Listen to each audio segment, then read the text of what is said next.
Cabinetry, located at 87 Elm Street in the historic Sunbeam Mall in Manchester.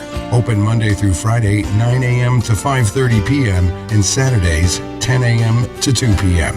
They can be reached at 603-222-2007 or on the web at queencitycabinetrynh.com. Come see the possibilities. Queen City Cabinetry, another proud sponsor of WMNH. Come on down to the Hop Knot at 1000 Elm Street, Manchester's premier craft beer and gourmet pretzel bar. Tell us more, Trudy. We make our dough fresh every day. We make a variety of styles of pretzels and serve craft beer, cocktails, and a few bottles of wine. We do the traditional pretzel, and we have multiple flavors for that. We also do stuffed pretzels, pretzel sandwiches, free dessert pretzels, and pretzel knots. The Hop Knot in the Brady Sullivan Plaza at 1000 Elm Street.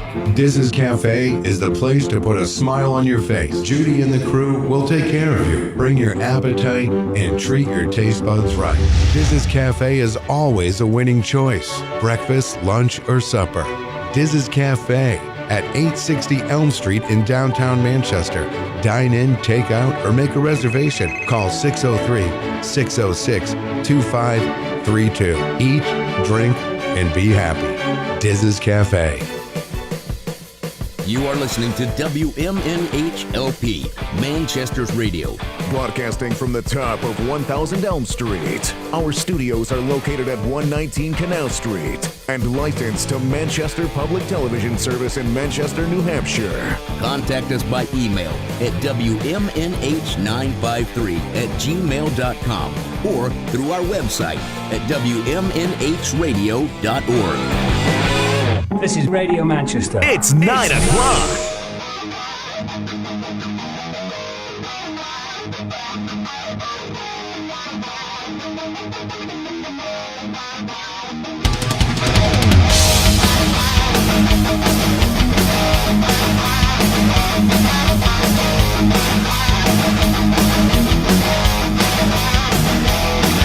I am the one who does it all. Take the credit, don't take the fall. Don't need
my name.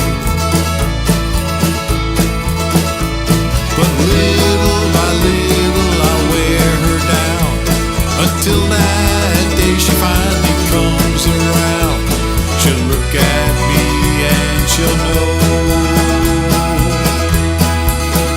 I'm in love with the peddler's daughter, like a drowning man trying to tread water, like a lamb being led to the slaughter. I'm in love with the peddler's daughter.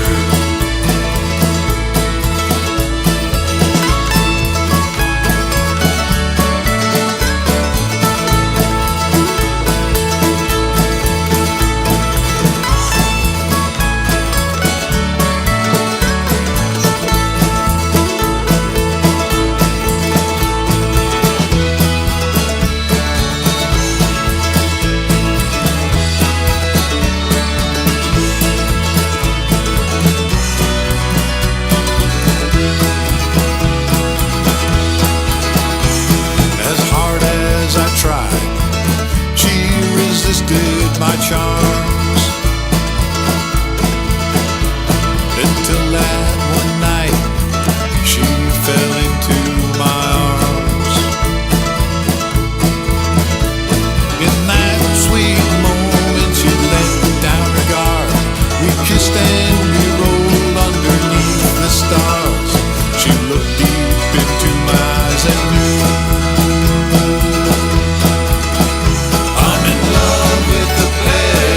daughter. I lost every time that I fought her.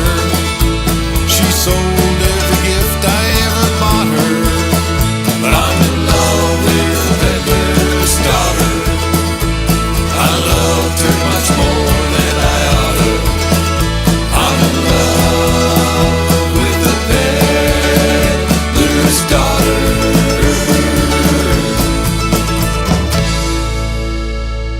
Listening to WMNH 95.3. The commander to the supreme leader, Matzo coming down.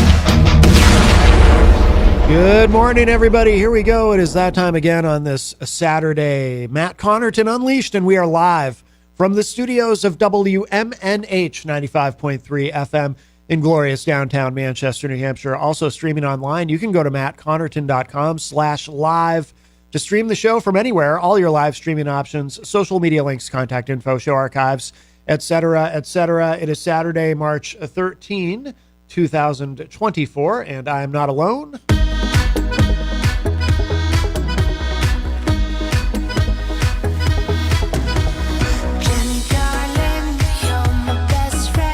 Greetings, sunshine. Jenny is here at the news table. Present and accounted for. Yes, yes. And we've got a great show for you today. What's that? Dun, dun, dun. Oh, yes. We've got joining us in studio, and I want to have the website in front of me because I want to give these guys the proper introduction. The band is the Pop Farmers. We have Dan Demo Morin. Is it, let me get those mics up. Is it Morin or Moran? It's Moran, but Moran. All right, Dan Demo Moran. We have Gary, Mr. Brightside Blaisdell, and Tyler Timo Morin, or Moran, I'm sorry. Yeah. Gary's actually not here. Gary, he was kind of lazy today. So I'm sorry. It's Jimmy 3 Pints Mahoney. Yeah, Jimmy. Sorry. I apologize. Well, I tried to give you the proper intro, but I wanted to get the yes. So you guys are now 2 of you have been on the show before with other projects, but this is the first time the Pop Farmers have been here, and this is a busy time of year for you guys, right? Yeah, March is typically our busy season because we're pretty much just a classic rock cover band that plays in a lot of Irish bars. So we ended up learning a lot of Irish songs. So yeah. We could play every day this if we wanted. And that song we played a few minutes ago, "The Peddler's Daughter." That's now, is that an original or is that a classic Irish song? No, I wrote Tyler and I wrote that one. Oh, very cool. Yeah, no, that's really good. We have another studio track too that we'll play a bit later in the show. If you have any questions or feedback or anything at all for these guys while they're here, the studio line is open.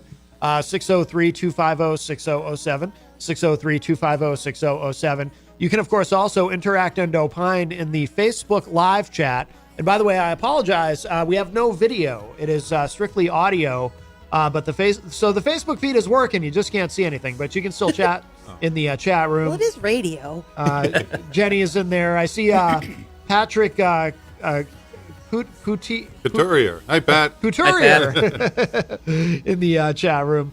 He says, well, I'm hearing Dan's track, so so he's able to hear everything. But you're in the right place. Yeah, so you can still chat in there. If you want the best audio quality, if you're streaming online, go to WMNHradio.org. That'll give you better audio than you get on Facebook. But of course, you can keep the Facebook tab open to chat with us during the show. And Patrick says, "Hey guys, let's you guys want to play something for us?" And unfortunately, we'll have to kind of sound check on the fly. But I will. I'm used to riding the faders in here. But yeah, you guys want to play something? Sure. Sure. Yep.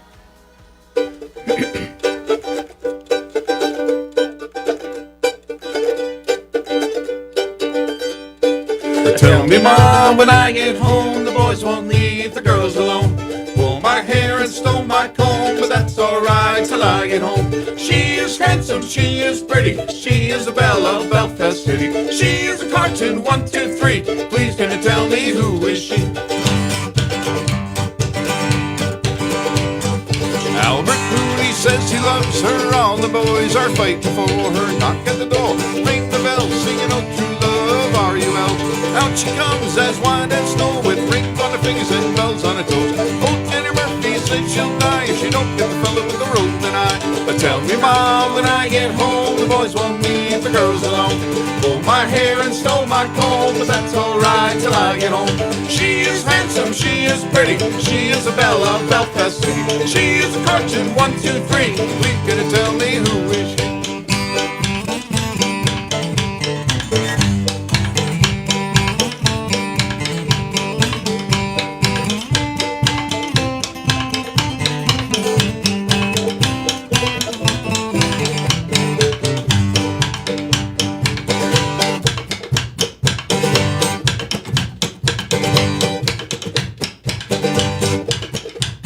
Let the wind and the rain and the hail blow high, and the snow comes tumbling from the sky.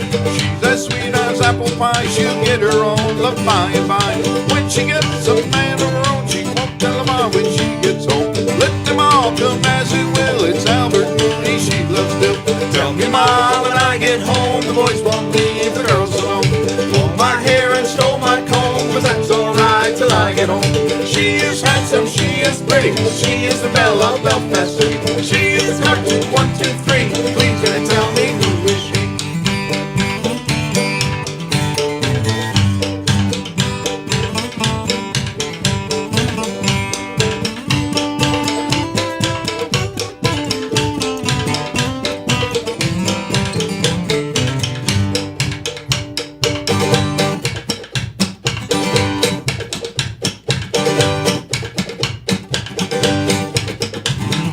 Albert Mooney says he loves her, all the boys are fighting for her. Knock at the door, ring the bell, singing "Oh true love, are you well?" Out she comes as white as snow, with rings on her fingers and bells on toes. Old Jenny Murphy says she'll die if she don't get the fella with the roving eye. Tell me, Mom, when I get home, the boys won't leave the girls alone. Pulled my hair and stole my comb, but that's alright till I get home. She is handsome, she is pretty, she is the belle of Belfast City. She is a cartoon, 1, 2, 3. Please can you tell me who is she? Oh, you guys sound amazing. Oh, thanks. That was fantastic. That was fantastic. Thank you. If you're just joining us, we have the Pop Farmers here with us live in studio. here, or three quarters of the Pop Farmers. Yeah. Oh, wait, so is it usually 4 of you when you play live, or does it kind of vary? Or Yeah, it's usually 4 of us. Yeah. Sometimes we stuff 3 people in just because we got to play some pretty small places, but yeah, we're usually a pretty powerful quartet. Yeah. No, you guys sound fantastic. Thank you. How long has this project existed? How long has the Pop Farmers been around? Jimmy and I have been doing the Pop Farmers. Actually, next year will be our 20th year. We started in 2005. No kidding. And Tyler came on about 10 years ago, maybe. Yeah, 10-ish. Yeah, my wife did some travel nursing, so when I left, we were gone for 9 months, and Tyler took over the bass playing role. And then when I came back, somebody else quit the band, and he decided to stay, so he's been with us ever since. Oh, very nice. Yeah. Very and good. plus, you know him from the Fox and the Flamingos. Yes. And you were here with Glittertooth. Yes. It's hard to keep it all straight. There's so many people in so many different bands all at once. Yeah. Jimmy, are you in other bands as well? No, I'm the only monogamous. He's actually been the only one that's been in the band all 20 years. That's because no one else will take me. Yeah, because I was out for 9 months, but I came back. Now, you know what's fascinating about this, Jimmy, is usually it's the drummer who's in like 10 different bands. Yeah. That's what I was thinking. Yeah. That's been my experience doing these interviews. It's usually, because drummers are in such high demand. Yep. I think you're the first monogamous drummer. Yeah. We love that him so we've much, we ever won't let had. him go anywhere else. We keep him for ourselves. Yep. I can see why. Gracie Wright joins us in the chat room. Hello. Hey, Gracie. If you have any questions or anything for the band while they're here, 603-250-6007. You can also, as we said, interact and opine in the Facebook live chat. If you're just joining us on Facebook, by the way, there is no video, only audio. Don't know why, but that's okay because at least it allows you to use the chat room. And Jenny's taking pictures and video, right? What? And you miss seeing Jimmy's handsome face, though. That's right. I have a face for radio. That's what Matt says. Oh, you guys want to play another one? Yeah, Sure. you sound amazing. I'm dying to hear another one. Thanks. Absolutely. Yeah, we don't play just Irish music, so we're gonna do. This is a Steve Earle song, and it's like I love Steve We Earle. like it because it kind of sounds Irish anyway. So. Okay. But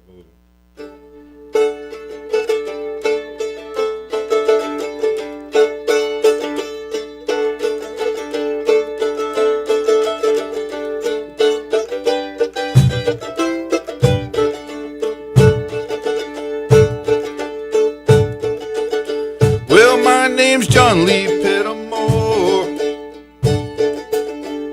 same as my daddy and his daddy before. Well, you hardly ever saw Granddaddy down here. He only come to town about twice a year. Buy 100 pounds of yeast and some copper line. Everybody knew he'd made moonshine. Well, the revenue man wanted Granddaddy bad, headed up to Hollywood with everything he had. More of my time than I've been told, never come back from Copperhead Road.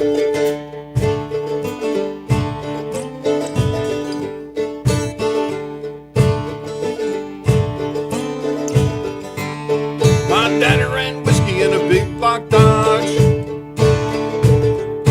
bought it in an auction at the Mason's Lodge. Johnson County Sheriff painted on the side.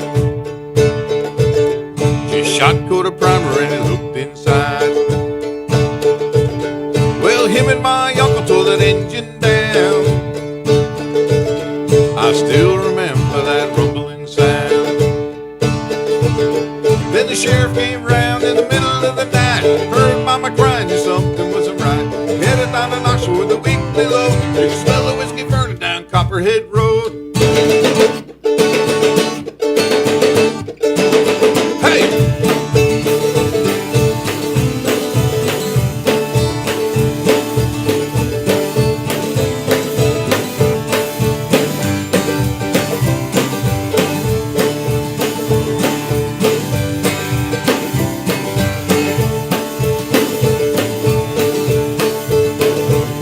Volunteered for the army on my birthday.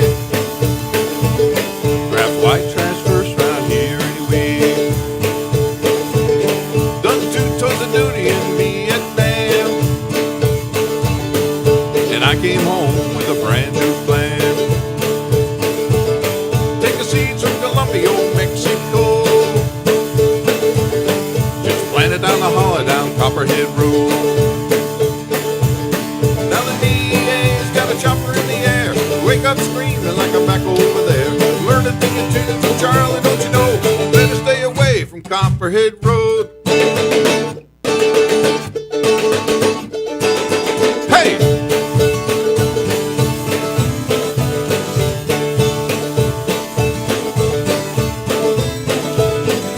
Copperhead Road. Copperhead Road. Hey, Copperhead Road.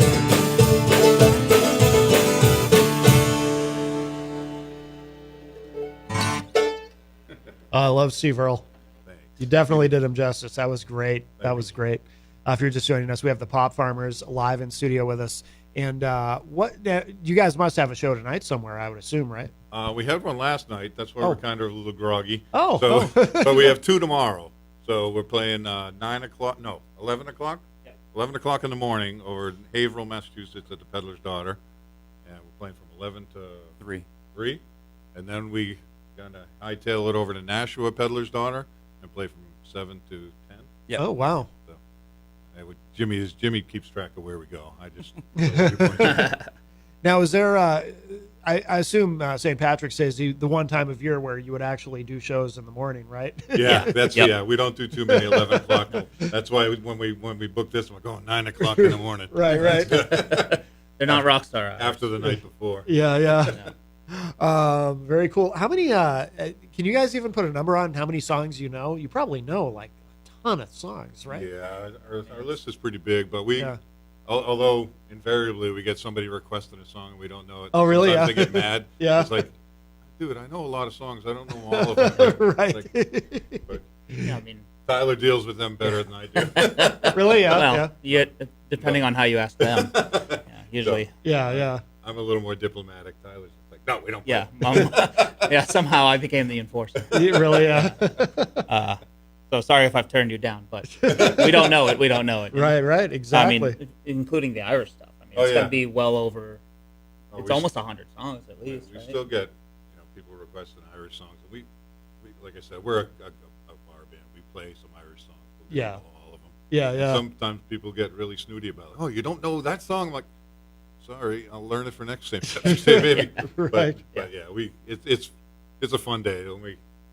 It's kind of like doing not a battle, but it's a long slog during the day. So, but it's a good fight. Yeah. Good time. Let's see. Don Sylvia's in the chat room. Hello. Also, Patrick says you can't see, but I'm doing an Irish jig right now. We can always trust Pat to be doing a jig. He's a good dancer. Gracie says, Mackenzie says, hi, Dad, to Jim. Mackenzie. Very nice. Hi, Mackenzie. Very nice. Diane says, I'm not. It's not officially St. Patty's Day until the Pop Farmers play. Oh, thanks, Di. Very nice.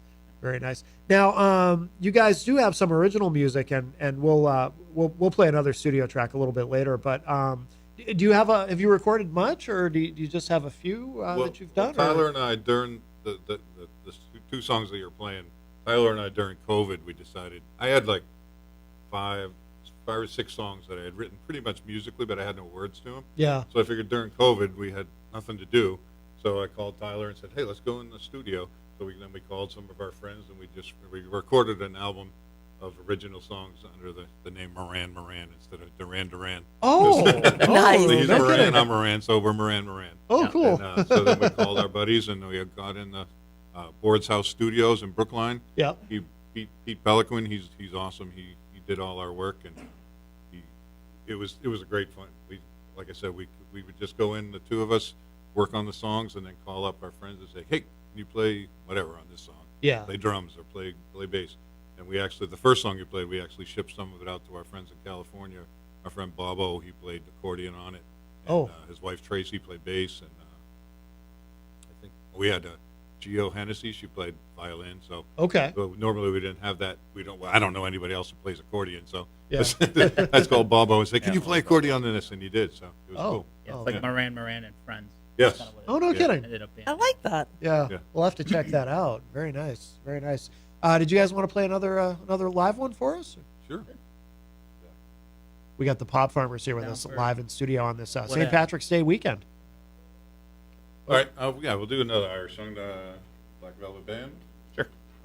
And before we do, though, I want to give a shout out. Our friend Cameron Thomas, he plays with a band called the Incidentals, and he led Jimmy this cajon kit that he has today. Oh, very cool. Normally, Jimmy has a big Neil Peart kit that has drums, so you wouldn't fit in this room. But no. Thank you, Cameron, if you're listening. Get one of those chairs to strap in. Yeah. We made him blush. Oh, we flip them upside down sometimes. The Tommy Lee chair. Yeah. All right, ready? Yep.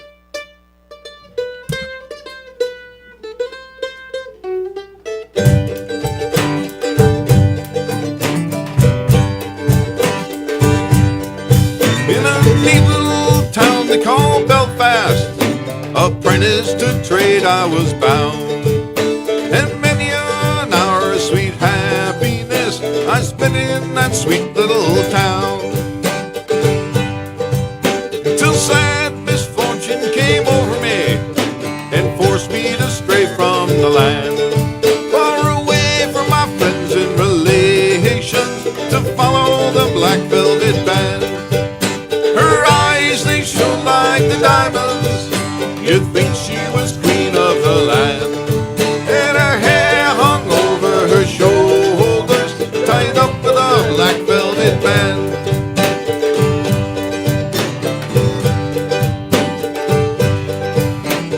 I was out strolling one evening, not meaning to go very far. I met with a picklesome damsel, she was plying her trades in a bar, when a watch she took from a customer and placed it straight into me hand, and the law came and arrested me, bad luck to my black velvet band. Her eyes, they shone like the diamonds, you'd think she was queen of the land, and her hair hung over her shoulders, tied up with a black velvet band.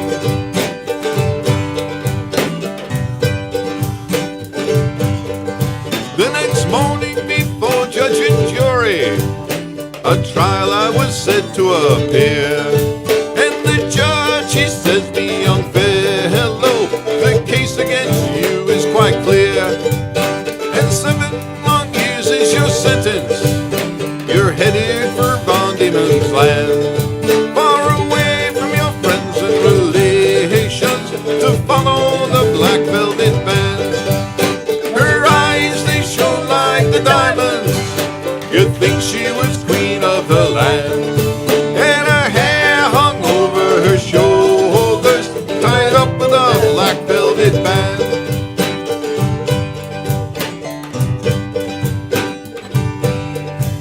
So listen up, all ye young fellows, and please heed this warning from me. Whenever you're out on the liquor, me lads, beware of the pretty colleens, for they'll fill you with whiskey and porter till you're no longer able to stand. And the very next thing you know, me lads, you're headed for Van Diemen's Land. Her eyes, they shone like the diamonds, you'd think she was queen of the land, and her hair hung over her shoulders, tied up with a black velvet band. Her eyes, they shone like the diamonds, you'd think she was queen of the land, and her hair hung over her shoulders, tied up with a black velvet band.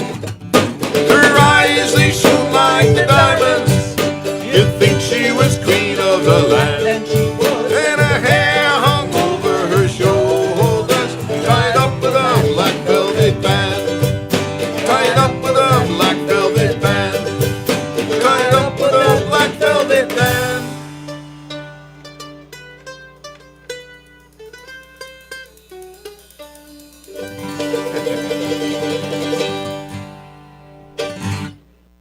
Hey. Oh, very nice. That was awesome. The I Pop need a Guinness Farmers. now. Yeah. The Pop Farmers are here with us live in studio on this Saturday morning. By the way, hello to our friend Melanie La Liberty from the great state of Vermont. She says because there's no because the video's not working. She said I can't even tell if there are any sturdy beards. Oh, she's missing out. Oh, you have no idea what beards you're missing. That'd be a good name for a band, right? That was from the Glitter Tooth days. Yes, Sturdy yes. beards. Yeah, Yeah, Melanie's- there is one sturdy. Well, Jimmy's got a pretty sturdy beard. Yeah, I'd say all three of you have sturdy beards, but Dan, yours I don't yours know. is by far the sturdiest. Dave would definitely ping yours is the best one in the room. He's Yeah. very fond of length. Yes, yes. They're sturdy. And for those who cannot see, the beard is just about mid chest.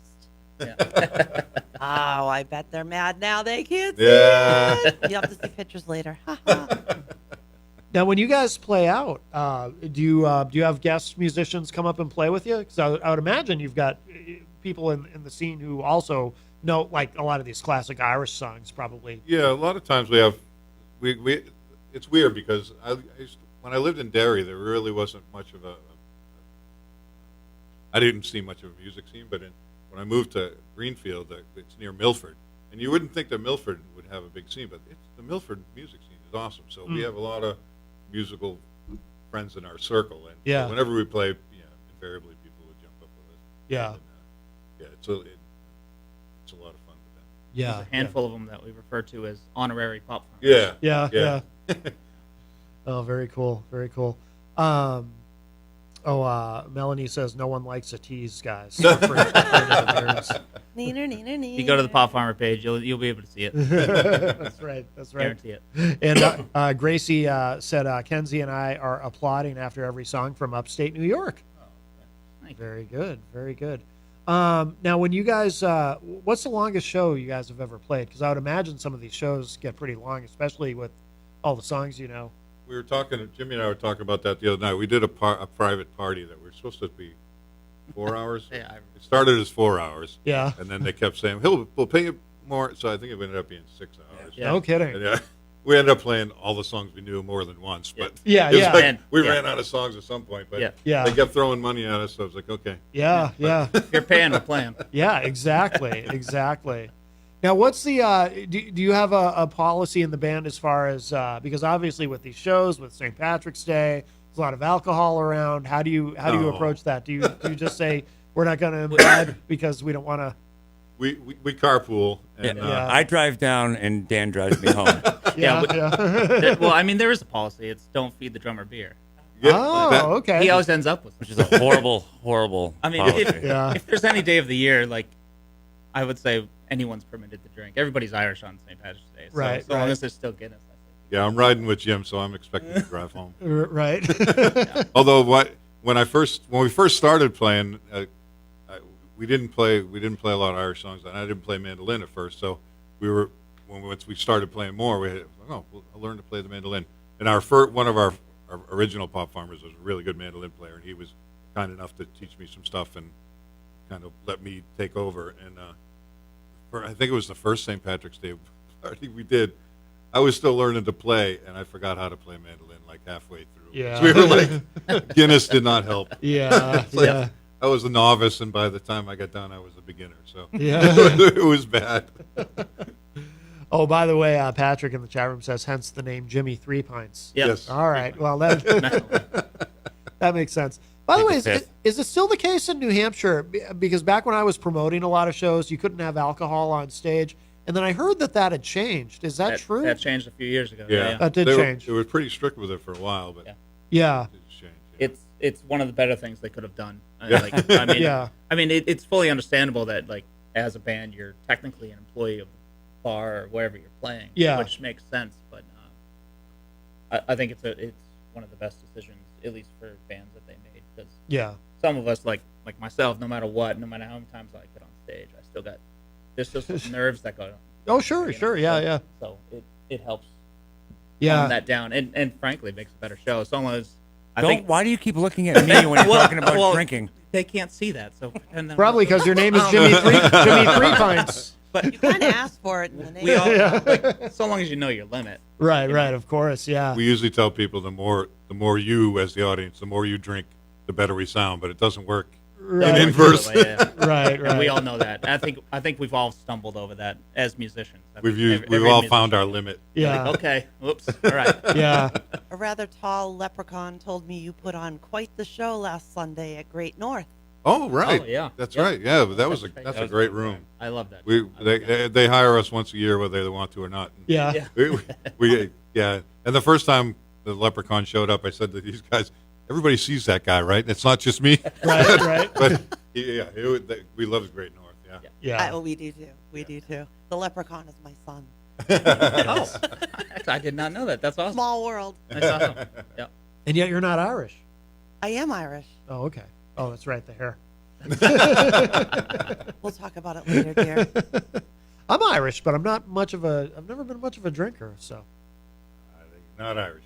Yeah. Come on out tomorrow. No. We'll come to a Pop Farmer show. Yeah, years ago, I used to. You guys remember the Uptown Tavern on Elm Street? Years ago, when I was promoting shows there, it was the managers there were constantly on me about bringing in bands, about making sure they don't drink on stage, because at that time it was a big deal, and the liquor commission would come in undercover, and it was such a pain, and I'd be reminding these, and I had to be the bad guy because I was the promoter, so I was constantly reminding these guys, you can't bring that on stage, you can't bring that on stage. And, but so it's good that it changed. Yeah. I don't miss those. Makes your life easier as a promoter. Yeah. Telling a musician not to drink. And inevitably, especially St. Patrick's Day, someone will buy the band around. Oh, of and course. You're like, sorry, I can't have it on stage, and then you can change that. Patrick says in the chat that was a great show at Great North. Oh yeah. Yeah, very cool. Patrick was there. It was a fun show. Yep. You guys, we want to play another one? Sure. We got the Pop Farmers here with us live in studio this morning. I always joke that when you play in an Irish bar in New Hampshire, I think it's a rule that you have to play this song. So. All right. And we are nothing if not rule followers, right, James? I don't have any beer, so See if I can hit these notes. Well, I've been a wild rover for many's a year, and I spent all my money on whiskey and beer. And now I'm returning with gold and great store. Sure, I never will play the wild rover no more. And it's no nay never, no nay never no more will I play the wild rover. No never no more.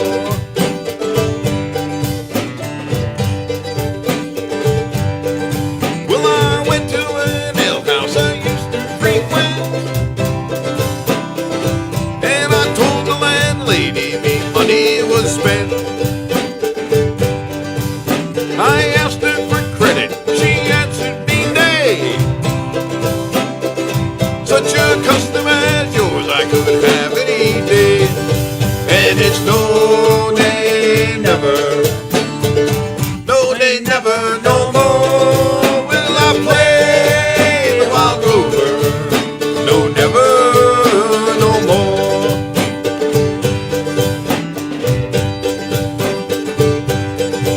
Well, I took from my pocket 10 sovereigns bright, and the landlady's eyes opened wide with delight. She said, I have whiskey and wines of the best, and the words that I spoken were only in jest. And it's no nay never, no nay never no more will I play the wild rover. No never no more.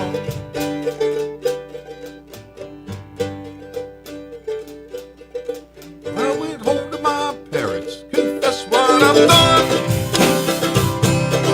and I pray that they'll pardon their prodigal son.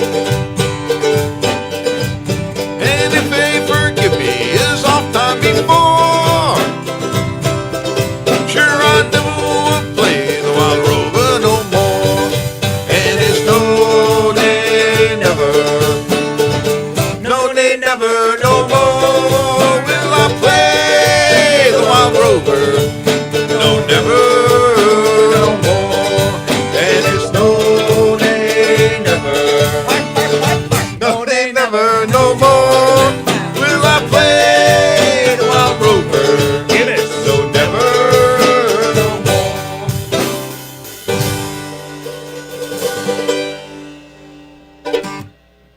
Pop Farmers here with us live in studio this morning on Matt Connarton Unleashed. If you have any questions or anything for the guys, we've got a few minutes left.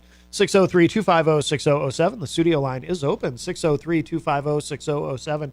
So what's next for you guys after St. Patrick's Day weekend? Do you have a lot of shows planned as we go into spring and summer? Or Yeah, we have like a summertime semi-residency up at a place called McGurk's. It's an Irish bar hotel up in Hampton Beach that we play there on Saturday nights in the summer.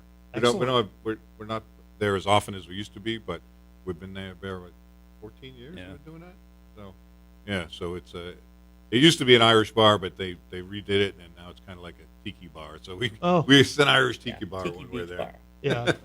But yeah, we got a couple more gigs in March, and then we have some private gigs, and then so it's starting to pick up. We the last few months we haven't had a lot of gigs, but we're picking up. We're going to rest a little after next week. Yeah. Diane in the chat says the Pop Farmers are the most inclusive, fun band to see live. They invite the audience to have fun with them. Go see them. Oh, thank you, Di. Very nice. Melanie is asking, what do you farm? I assumed it was pop. Yes, we get that question a lot. People, I don't often, the Guinness probably doesn't help my enunciation, but sometimes people often think we're pot farmers. But we joke that if we were pot farmers, we'd make a lot more money. Right. And maybe dress better. But yeah, it's just we farm rock and roll. And that's what we do. Is that who came up with the name? That would be me. Yeah. We had a long list. We initially we called ourselves Naughty Pine and N-A-U-G-H-T-Y. Okay. So, but then that didn't seem to fit us too well. And then we had a long list. I had a whole long list of names. And I love hearing about rejected band names. Yeah. Well, my whole list was rejected. Really? Yeah. And people who know Jimmy know why. But yeah, we were playing when we initially started. We were playing a lot of power pop, like the Smithereens and stuff like that. Yeah. And so I wanted to get pop in the name somehow. And there was this band called Beat Farmers. I don't know if you. Yep.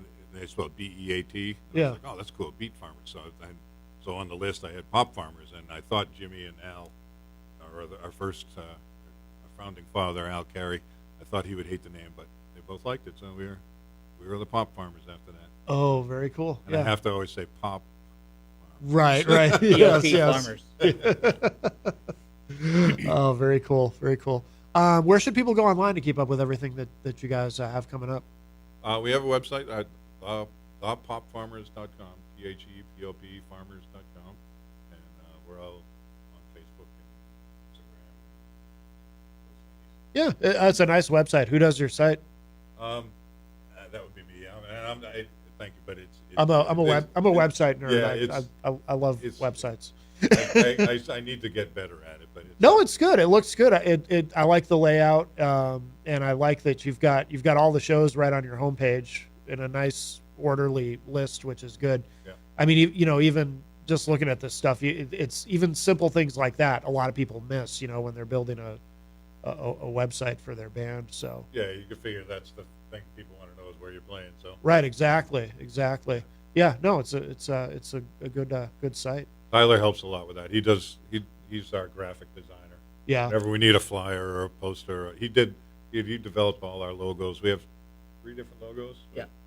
Yeah. And so a lot of it will be my idea. I'll say, hey, can you make the Pop Farmers look like a Guinness logo? And then he did it. So one of our logos looks like a Guinness logo, but then we did our little skull and crossbones. So, yeah. Yeah, I like that one. He's our guy. And he does it all with the fox and the flamingos, all there. Oh yeah, yep. Absolutely. Yeah, we still play that Fox and the Flamingos track. Don't Be a Stranger, is that what it's called? Yeah, I love that. Yeah. It's the only place you can hear it right now. We haven't released it or anything. Oh really? Yeah. Your show is the only one. I'm sorry, Jenny. I didn't have your. Really? Yeah, sorry. Really? She's still here. We're gonna have a conversation. No, I always say though, I'm telling you got to hit with that. Thank you. That you got to hit song. Your Fox and the Flamingos also came up in conversation recently because we were trying to figure out if it would be possible to do that in this room, but probably not. We've played smaller stages. We can Have cram you? them in here. Have you? Yeah. We'd have to figure it out. Yeah, we'd have to, Ryan has a similar kit. Yeah. So he can. Okay. He's got a similar kit, so we could tuck him in the corner. Because I always say, no disrespect to Fleetwood Mac, but that day, that was the best version of Rhiannon Thank I've you ever very heard. much. That's one of the best compliments we've ever received. That was so Hands good. down. So good. So good. You let us know. We'll come back. Absolutely. Absolutely. Do you guys want to play one more? We have time maybe for one more?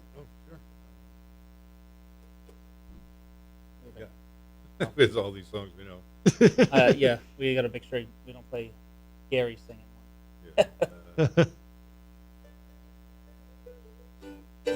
one. Okay, we'll do, because it's not an Irish song, but we'll do Ring of Fire. Okay. It's the way we do it. It kind of sounds Irishy anyway. So. Okay, all right, we'll take it. And to give Tyler a chance to play some guitar.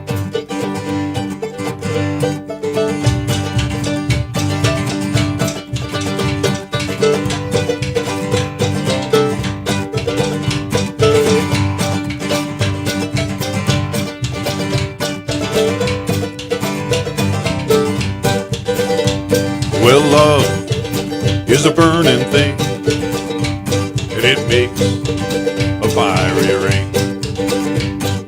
Bound by wild desire, I fell into a ring of fire.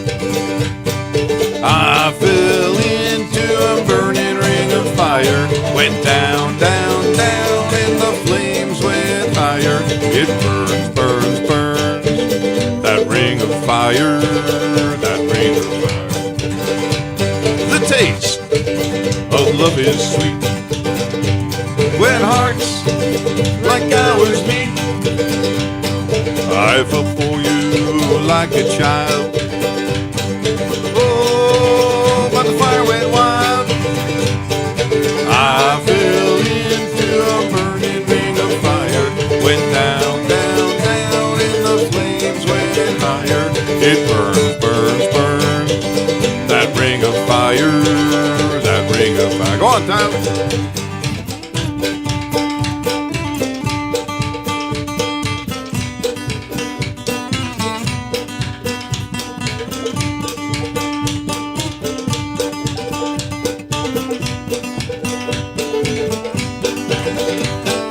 I fell into a burning ring of fire. Went down, down, down, and the flames went higher. It burns, burns, burns. That ring of fire, that ring of fire. The taste of love is sweet when hearts like ours meet. I fell for you like a child. Oh, but the fire went wild. I fell into a burning ring of fire. Went down, down, down, and the flames went higher. It burns, burns, burns. That ring of fire, that ring of fire, that ring of fire, that ring of fire.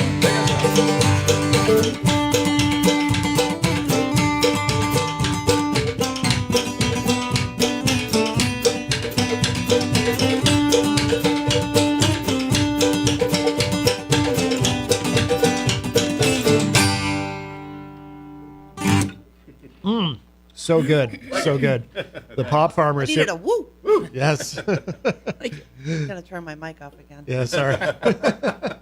The Pop Farmers here with us live in studio. You guys sound amazing. Thank you. Yeah, thank you so much, the three of you, for joining us here this morning. And before we hit the top of the hour, let's please remind everybody what you've got coming up this weekend, so people know where they can see you. All right, Sunday, Peddler's Daughter, Haverhill, Massachusetts, from 11 a.m. to 3 p.m., and then in Nashua, New Hampshire, at the Peddler's Daughter as well, from 7 p.m. to 10 p.m. Yep. Very good. Yep. Join us for Guinness and Mayhem. And, and of course, you can go to thepopfarmers.com for all the dates coming up. And this has been amazing, guys. We're gonna, in a moment, we'll play What was the? Pour that kid a whiskey. Yeah. And by kid, I assume you mean a young man, not an actual child. I don't want to get you. yeah, I don't no, want to. no, I don't want to you- get you in any trouble You here. might be wrong. Wait a minute. Is there an age limit in Ireland? I don't know that there is. That's another one that Tyler and I wrote, but I had in my head, I had the chorus. I drank my first whiskey when I was just a lad. My mother sent me to the pub to try to find my dad. That's all I had for a long time. Yeah. And I thought I got to make a song out of this, and it's my granddaughters love to sing this song. Oh, really? It has a bad word in it, so that's why they especially like to sing the bad word part. Yes. And, So the song's actually from his perspective as a kid, Yes. not as an adult giving child No, alcohol. no, That's different. don't drink. And Oh, my don't do goodness. drugs and stay in school. The camera's working. Yes. Hey! All of a sudden. Peter texted me and suggested something to fix it, so I tried it and it worked. So thank you, Peter. Yes. The video's up. Yay. The great Peter White, of course, host of the morning show with Peter White. We'll give that a plug. You can hear that weekday mornings 7 to 9 a.m. with a replay in the afternoon from 2 to 4 p.m. And of course, you can hear a classic episode every Saturday morning from 7 to 9 p.m. right before this program. So let's see. So we're going to play. So we will end with this track, Pour That Kid a Whiskey. Guys, thank you again. Coming up in the second hour, we're going to kick it off with Erich Pilcher's classic film review of Smokey and the Bandit. And then we're going to have live in studio the tall leprechaun that Jenny was speaking of earlier. All right. Jesse Coffey will be here with us making his return, and he's going to play some songs for us. And so that will be great. And then we have Nancy Manet in the third hour, Skyping in all the way from Texas. But guys, thank you again, the Pop Farmers. And here it is to close out the... whoops. Whoa, something is playing, and I don't know what that is. I got to figure out where that audio is coming from. Thanks for having us. Yeah. you. Bye, Gary Blaisdell. We miss you, bud. And, See you tomorrow, all day. You guys Okay. are awesome. I love it. Thank you.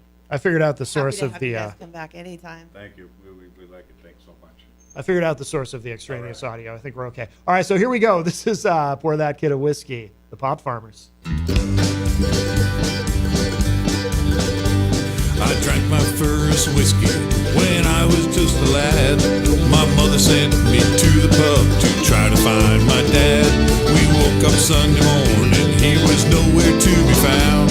He'd spent the whole night before down at the Fox and Hound. She said, bring your father home so we can go to mass. But I could tell just by her tone she'd like to kick his ass. My father saw me coming as I walked in through the door. He slapped the barkeep on the back and he roared a mighty roar. He said, pour that kid a whiskey.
to the Hop Knot at 1000 Elm Street, Manchester's premier craft beer and gourmet pretzel bar. Tell us more, Trudy. We make our dough fresh every day. We make a variety of styles of pretzels and serve craft beer, cocktails, and a few bottles of wine. We do the traditional pretzel, and we have multiple flavors for that. We also do stuffed pretzels, pretzel sandwiches, 3 dessert pretzels, and pretzel knots. The Hop Knot in the Brady Sullivan Plaza at 1000 Elm Street.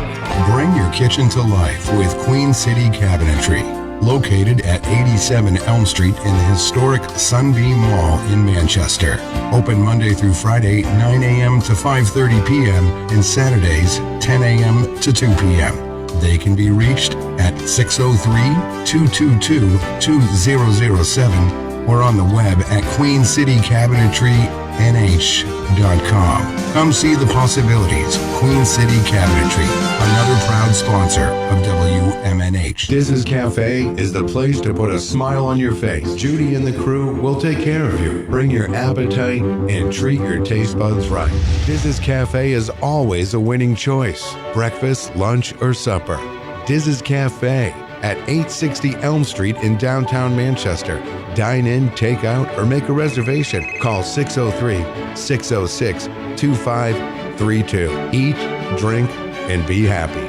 Diz's Cafe. When it comes to keeping WMNH on the air and your own personal or business computer needs, trust Groland Computers. Located on Elm Street in Manchester, Groland handles computer repair, virus removal, and custom-built systems. Are you looking for budget-friendly options? Check out our selection of fully inspected used computers. We offer tailored on-site solutions. No unnecessary expenses here. Visit Groland.com or call Groland Computers at 603-645-0101. Your tech, your way. Trust Groland Computers. This hour on WMNH is sponsored by CGI Business Solutions, located at 5 Dartmouth Drive in Auburn.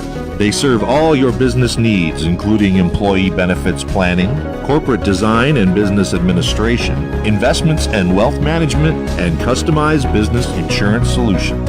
Their phone number is 866-841-4600 or on the web at cgibusinesssolutions.com. WMNH, rip the knob off. See, son? Old legends never die. They just lose weight. Like a legend and an out-of-work bum look a lot alike, Daddy. Bandit, me and my son are here.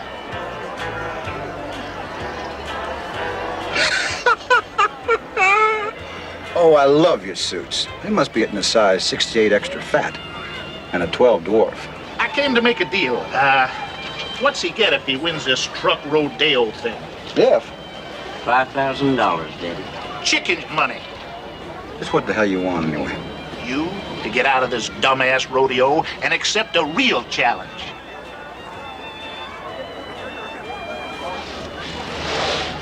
Now get to Texarkana and back in 28 hours. That's no problem. It ain't never been done before, Hot. Watch your language, little lady. The problem is that Coors beer, you take that east of Texas, and that's bootlegging. You know, I believe you're just a little bit scared. That's great psychology. Why don't you just say something bad about my mother? Your mama is so ugly. Look, you make this run for me. Now, these Peterbilts here are worth $80,000. That comes to about $3 grand an hour if you make it 28 hours. How about that for a challenge? Dad, I don't believe that that's necessary. Never mind. Wait a minute. Wait a minute. Why do you want that beer so bad? Because he's thirsty, dummy. You see, I got a boy running tomorrow in the Southern Classic, and when he wins, I want to celebrate in style. How much style? Well, I got a few friends and me, 400 cases. Well, let me see your cash. Big Enos's word is gold. All right, show him the cash. Go ahead. Well, let's see, there's 400 cases of beer. I'll need the cash for that. No problem. Go ahead, boy. New car. I gotta have a new car to block for the truck, you know? Okay, go ahead, boy. I'd like to kick his ass just once. Speedy car. Speedier than that. Go ahead. Stuntmen have long been the unsung heroes of action films. They do the risky moves and dangerous jumps your favorite actor or actresses might not be keen to do.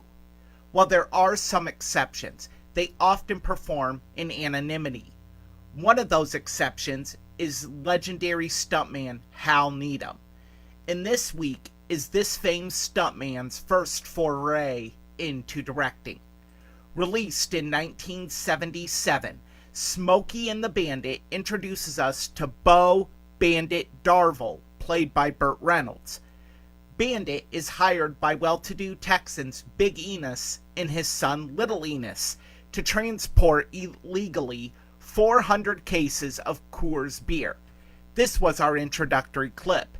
From Texarkana, Texas to Atlanta, Georgia, with his partner Cletus Snowman Snow, played by Jerry Reed, who also performed the theme song to this film.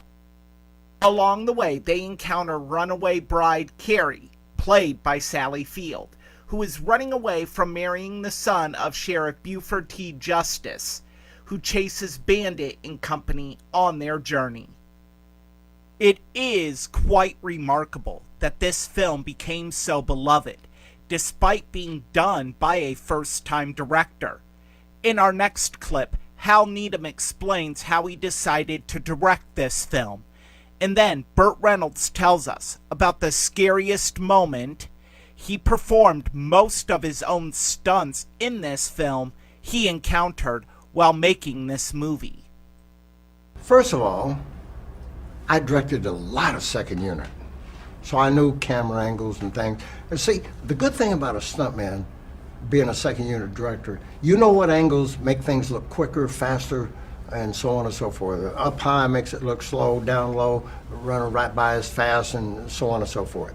So I knew the angles, I knew the cameras, and so on and so forth. I had a good cameraman. So really, there was nothing to be scared of.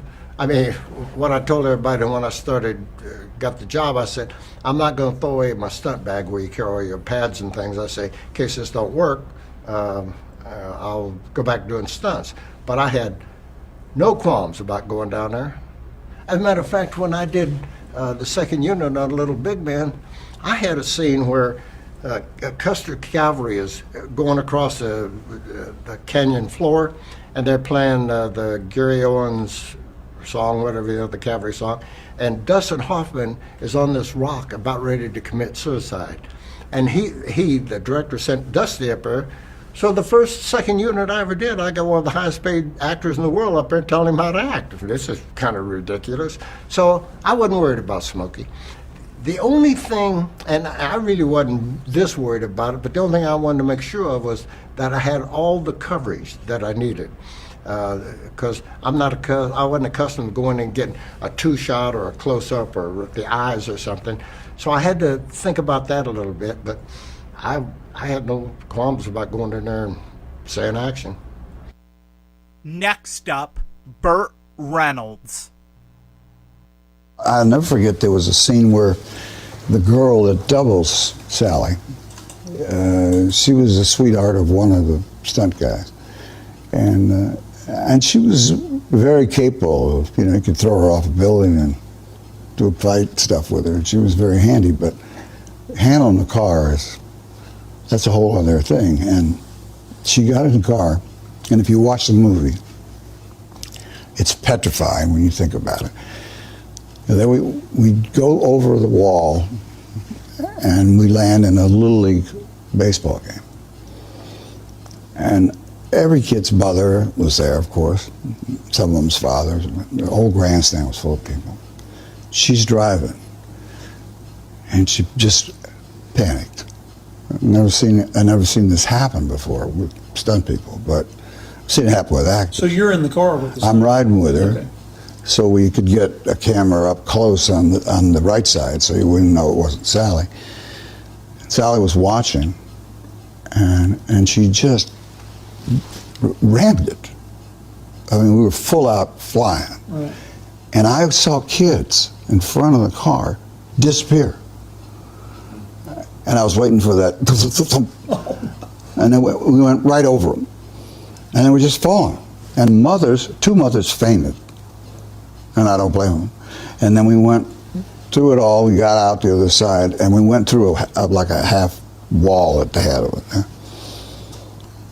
And the girl was, she was. I didn't need to yell at her or anything. She was beating herself up pretty good. When they got her out of the car, and I got out of the car, and then I ran back, and I spent the afternoon with mothers, apologizing, and we all went to dinner, and again, that's those Georgia people. They just said, well, it all came out all right, and the kids said, can we do that again? Kids just loved it, and we ducked down. The car went right over us. Yeah. I mean, if you think about it, that would have been the end of my career for sure. I mean, it'd hurt. You can't do things like that. I mean, and we should have had some kind of control, but we were just supposed to jump over. Kids have the game here. We go around the game and go through the wall. We went right through the middle of the game, and it wasn't supposed to be that way. What makes Bandit such a beloved character, in my estimation, is the fact that Burt Reynolds didn't even have to try for this performance. He is naturally one of those epitome of cool performers. There are very few actors that are just naturally cool. Steve McQueen, James Dean, and of course, Marlon Brando come to mind. While the acting ability can ultimately be argued, what cannot is the qualities Reynolds carries into this film. He is charming, smooth, and calm in any situation. Our next two clips are examples of this. First, Bandit has to use his charm and wit to get Snowman to join him on this job. And then, when Bandit first encounters Carrie in a wedding gown on the side of the road, his charm goes up another level, while remaining cool under pressure. Chris, no. I know in the past I may have done you wrong. Right? Right. However, in the future, Cletus, I will never, ever do you wrong again. Right? Right. Yeah. Now, we have a big chance to make a run for some big bucks. 80,000 of them. Oh, really? Mm-hmm. What are we gonna do? Kidnap the Pope or something? How'd you guess? No. We're just gonna run over to Texarkana and pick up 400 cases of Coors and bring it back in 28 hours. Whoa! I got plans for you. That's called bootlegging, and that's against the law. Well, who gives a turkey when the Snowman and the Bandit are running the booze? No one can stop it. Hold it right there. There ain't gonna be no more Snowman and Bandit. You understand ain't why? Well, because I've got to go in the morning to Conyers and pick up a load of manure. Can I ask you a question? Sure, ask me. What the hell are we going to go to Texas for and haul beer back here? What is that? For the good old American life. For the money, for the glory, and for the fun. Mostly for the money. Now, you know what we're going to do when we get the money?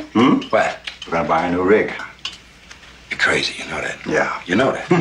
Yes. Okay, how much money did you say it was? $80,000.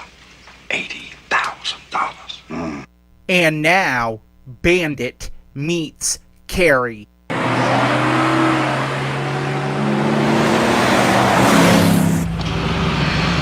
Where are we going? No, don't tell me. Let me guess. We are a bride in search of a wedding. No. No? There is a wedding in search of a bride. Let me put it another way. Think of it as a wedding posse in search of a bride. Do you understand that, cowboy? Yeah. What are you doing? These are my shoes, Oh, yeah. and these are my legs. Yeah. What are you going to do with them? With the shoes or the legs? Last time I saw legs like that, they had a message tied to them. What do you mean? These are great little legs. I'm a professional. Well, in that case, you shouldn't be dressed in white. Dancer. Oh. Oh, cowboys love fat calves. bigger than mine. Do we really want to talk about legs? Well, one of us does. Otherwise, we... Smart ass. What are we doing now? Well, I am getting my clothes, you fool.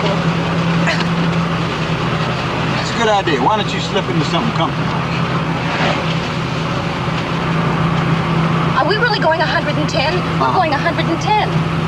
Why do you wear that cowboy hat? I know, because you think it looks dazzling on you. Oof! You have no idea when I bought this wedding dress, it was really so hard to get out. What would an action comedy film be without a villain? This film portrays some members of law enforcement as the villain, but the chief villain is one Buford T. Justice, played by comedy legend Jackie Gleason. Justice wields his power with an iron fist, but he is bumbling and comedically incompetent. This is evident in our final clip. When Justice is at a roadside diner, he meets Bandit and doesn't even realize it. Hear the difference between Bandit and Justice. Bandit is calm and cool, and Justice is exasperated and rushing to catch the prey that is right in front.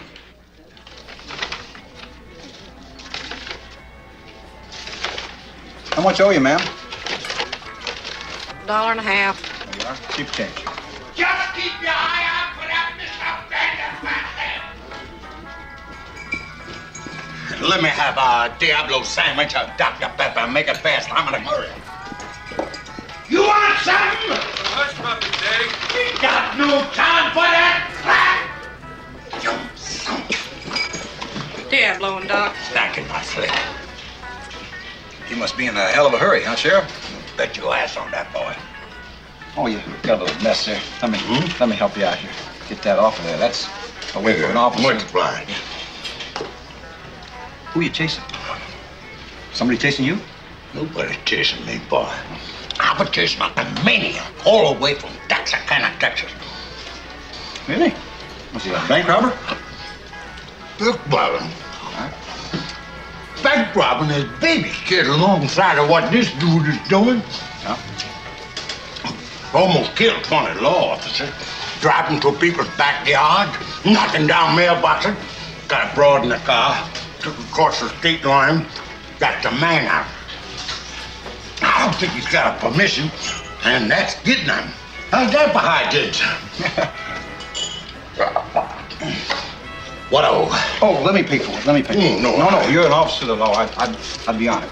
Yeah, much obliged. Where's the can? I got to get the squirt. Right back there. Just one.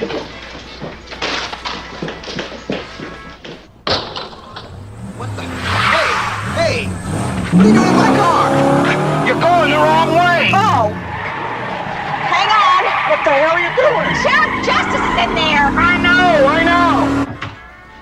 Upon release, Smokey and the Bandit became an unexpected hit.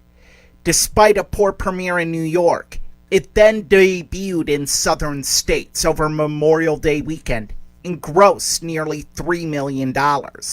A month later, it had a nationwide release and overall grossed over $126 million, making it the second highest grossing film of 1977. After a little space opera you may have heard of called Star Wars. The film has had 2 sequels, only one of them featuring Reynolds. Alfred Hitchcock has called it one of his favorite films. While the language is a little terse for a PG film, and some of the jokes fall outside of the politically correct spectrum in today's society, this film is landmark in its use of car chases and performances. It's a simpler film for a simpler time that has stood the test of time. I hope you join me next week when we look at Steven Spielberg's powerful and heart-wrenching film, Schindler's List. For WMNH and Matt Connarton Unleashed, this has been a classic film review with Erich Pilcher. He's bound and down, loaded up and trucking. Are we gonna do what they say can't be done? We've got a long way to go and a short time to get there. I'm eastbound, just watch no bandit run. Keep your foot hard on the pedal, son, never mind them breaks. Let it all hang out, cause we got a run to make. The boys are thirsty in Atlanta, and there's beer in Texarkana, and we'll bring it back no matter what it takes. You're listening to WMNH 95.3. The commander to the supreme leader, Matzo coming down.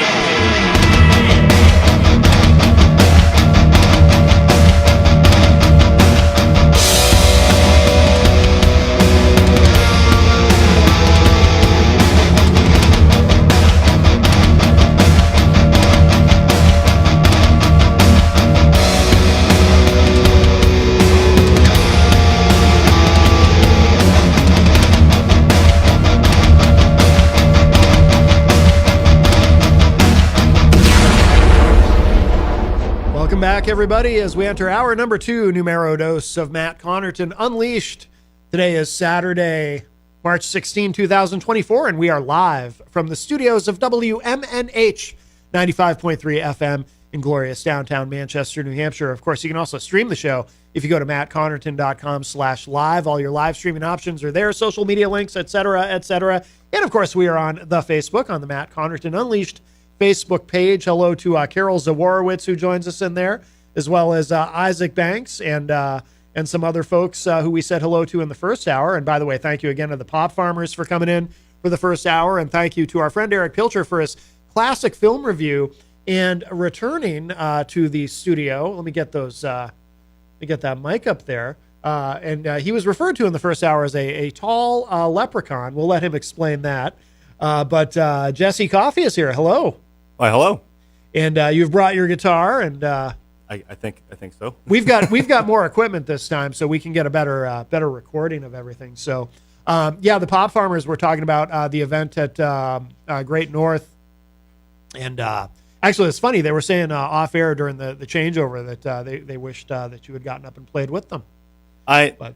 We were honestly, if you were there last Sunday, we were absolutely busy. Yeah. I did spend No a lot doubt. of it running around, both bringing beer, collecting beer glasses, and of course being a mischievous bean of a leprechaun, which is the title of the name I think I'm going to go with. What was the title? Mischievous bean. It's Mischievous like an bean. alter ego at this point. It A only little comes chaotic, out neutral. Yeah. That works. I think chaotic neutral is a good term.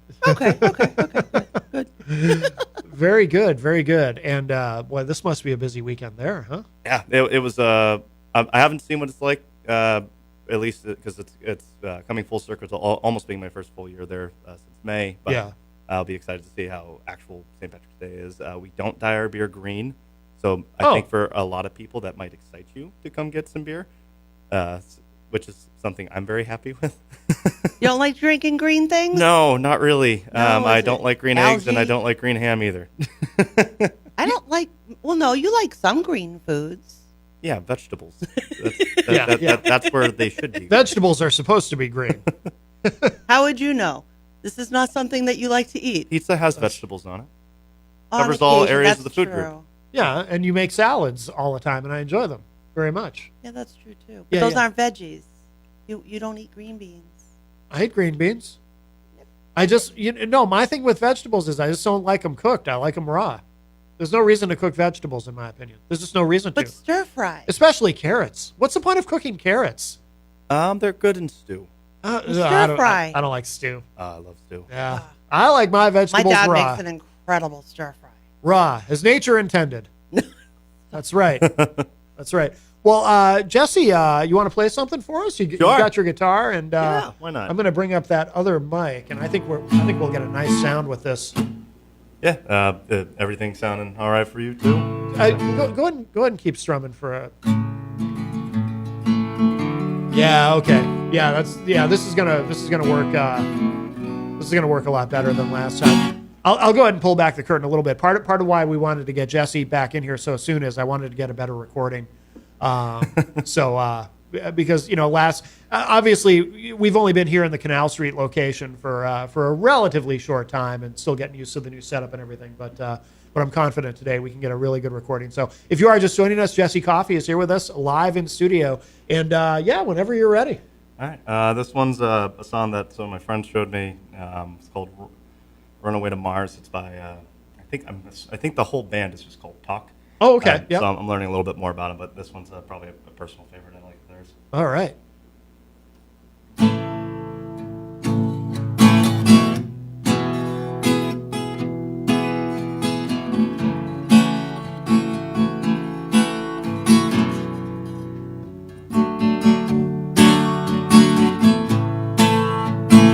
Colors fading, 'cause I kept you waiting. It's a wild, wild world, and you're a wild, wild girl.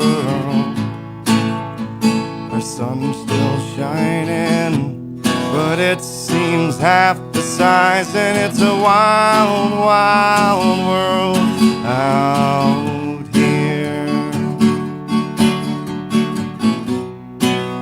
Before my time runs out, what if I run away to Mars?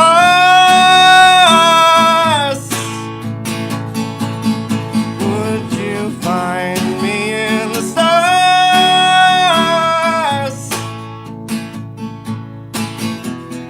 Would you miss me in the end if I run out of oxygen when I run away to Mars?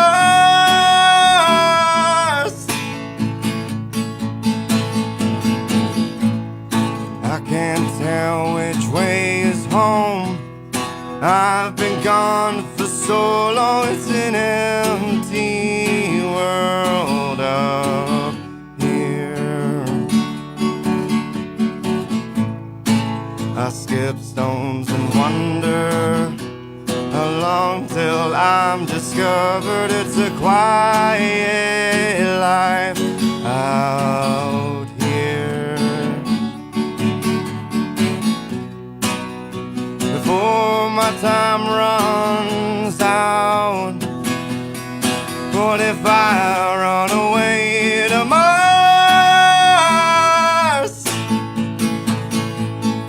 Would you find me in the stars?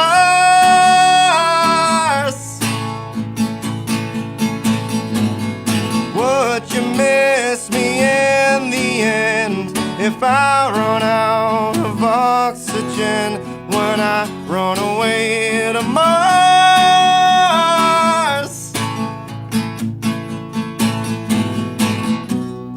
3, 2, 1, I miss you.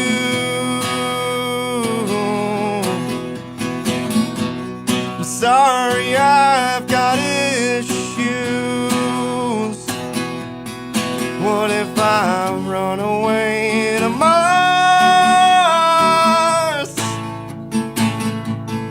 Would you find me in the stars?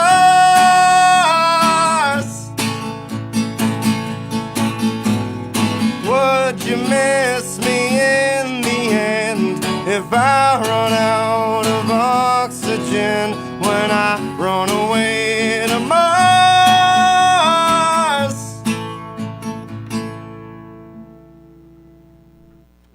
Very nice. Jesse Coffey is here with us live in studio on this Saturday morning. That was awesome. Thank you. Yeah, I don't think you played that one last time. That was really good. I'm gonna try and not repeat. Oh, okay. Best I can, other than the one request you had for later, but that one's a different story. So. Yes. Yeah, very good, very good. So have you been playing a lot? I've been trying to play. I kind of play out 2 or 3 times every week at like open mics. Yeah. Sometimes to try and scale back because it is harder on the voice, especially getting up in the morning. I can commend people that wake right up and they can just sing right out of the gate. I need time to warm up. I even chugged a whole coffee cup load of hot water, honey, and oh, really? Yeah. Everything. Went for the honey and tea thing. No whiskey. Too early, and I have work. Yeah. But I've been just trying to keep up with that. But I did do a gig at the Shaskeen. Was it last Tuesday, which went really well. It was awesome. Yeah, I They heard. got me Yeah. for another date, April 30th. It's another Tuesday. Excellent. From 8 to 11, so gives me a whole month to add some other songs in. I actually, for the set list that I had, I didn't end up doing every single song. I ended up skipping around and doing other stuff that ended up coming up in conversation, which was super fun. Mm. It was a very fun time. Everyone at the Shaskins is wicked sweet. Yeah, And yeah. the fact they gave me a shot was great. So I'm hoping to kind of keep that as like a main spot that I can just keep being at. I mean, I love going there in general. They always have great events going on. The open mic was the main draw that brought me in there every week, because it's every Monday there from like 9:30 till midnight ish, and that was kind of what helped me get the go and energy to go back out there, but also build a set list again. So every time I play that open mic specifically, other open mics I'll kind of play whatever I feel, but that one specifically I make it a point. Even if I just learned the song the day of, I will make that the song I'll play. Just to kind of add more songs to the list. Because if I can have a huge list, then I can kind of pick the ones that I think are fun, or the ones that I just like to sing in general, or the ones that I can tell that the crowd likes too. Because like one that I might play a little later is a Blink-182 song. I'm actually, and I'm gonna get a lot of flack for this, I don't like them.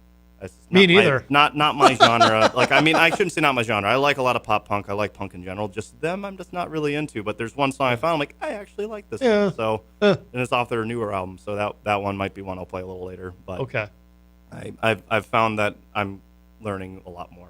Yeah, as I do this. So it's been fun. I even learned more about my equipment. Where thought I took a D-volt battery, which I had the backup of. It did not. It takes these weird, little circular disc batteries, like the 2035s. Yeah. So we ended up taking apart one of my key fobs to let me play out the last 20 minutes of my set. And we did it quick enough where Neil was like, didn't notice. It was like perfect. Oh, wow. I'm That's glad we good. played it off.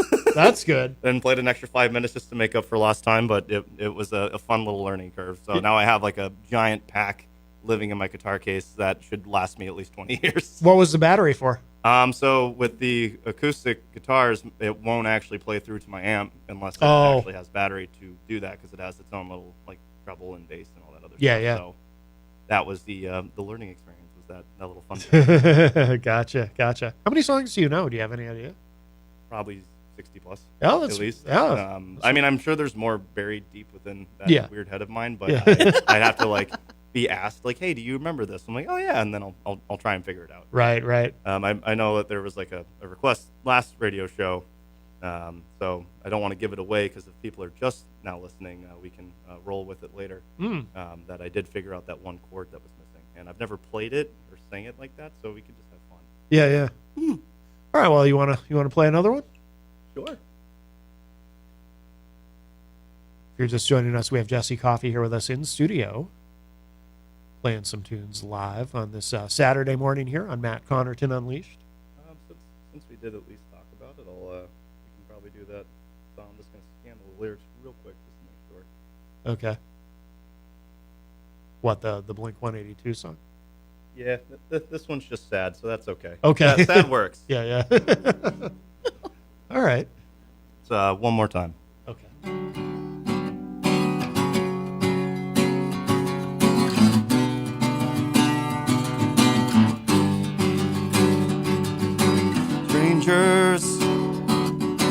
Strangers into brothers, from brothers into strangers once again. You saw the whole world, but I didn't see the meaning. I couldn't even recognize my friends.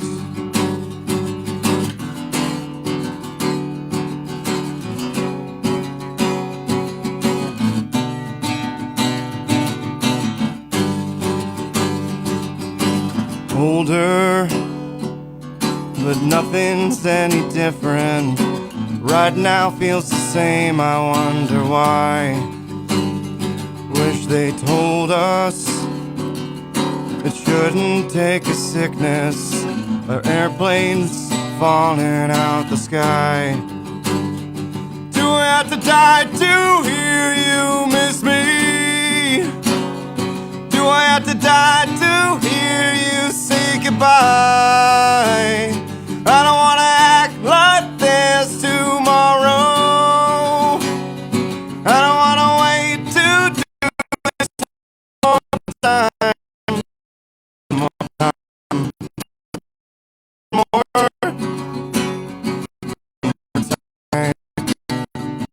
More time. I miss you. Took time, but I admit it. It still hurts even after all these years. and know that next time ain't always gonna happen. I gotta say I love you while you're here. Do I have to die to hear you miss me? Do I have to die to hear you say goodbye? I don't wanna act like there's tomorrow. I don't wanna wait to do this one more time. One more time. One more time. One more time. One more time. One more time. One more time. I miss you.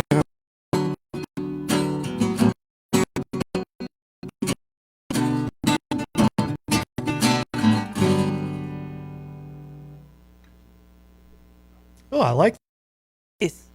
I don't think I've ever heard that song before. That one's off their newest album, actually. And I was like, as they got older, I think I grew to appreciate it. Yeah. Yeah, I didn't like their early stuff either, like all the small things and stuff like that. It was just not quite my. Yeah. I love Green Days. I really enjoyed Green Day. It's like a later one. Like Rancid. Yeah. A lot of that kind of generation stuff. I grew up loving that. But the Simple Plans, the Blink-182s, I couldn't get into. Yeah. Good Charlotte loved. So like, there's definitely ones in the mix that I enjoyed as it kind of went on. Kyle Clayton is in the Facebook live chat. Great way to Sad Boy Saturdays. We celebrate every week. So you know the reference. Apparently. I don't know the reference. It's like a meme. Oh, okay. It's just one of those things, like just be emo on your weekend. Oh, gotcha. I appreciate it. Kyle Clayton, of course, from the morning show with Peter White. So very nice. Did you want to play that the original that you have there? Sure. About, Cloudy Days. I really like that a lot. No, it honestly means a lot. It's I'll have more on the way. I haven't had time to really sit down and focus on getting it out. I have one that's close to me, but I don't know if that one's radio friendly. Okay. little too many. Oh, words. I thought you said he couldn't do any original. No, I can do one. The one that you heard before. I like that one though. Yeah. I want to hear that. Yeah. So let me take a quick swig of water here. We have Jesse Coffey here with us in studio on this Saturday morning. This Sad Boy Saturday. I try to stay up on the memes, but that one got by me. Honestly, I think this kind of blends right into it. It's another sad Oh, song. A song called "Cloudy Days" and Expected to Be Happy. There you go. One of my own.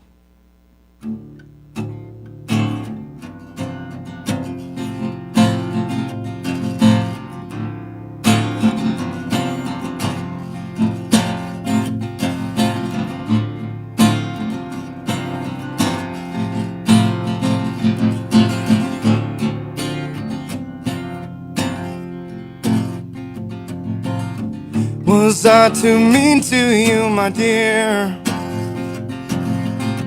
I hear you right now, loud and clear. My anger still echoes inside. It took me too long to realize. I'm trying my best, please do believe, to keep a good path free from me. The rage, it still echoes inside. Best believe I'm trying to get by. Give me a sign that this is enough. No, I can't keep this up. I won't give this up, no.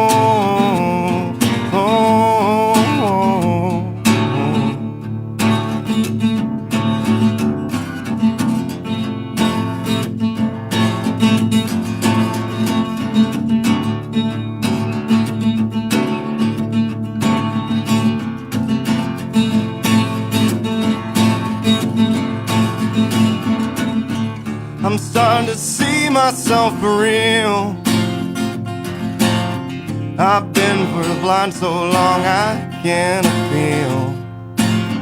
People around me scream and sigh, because my actions I can't resign. Give me a sign that this is enough. No, I won't give this up.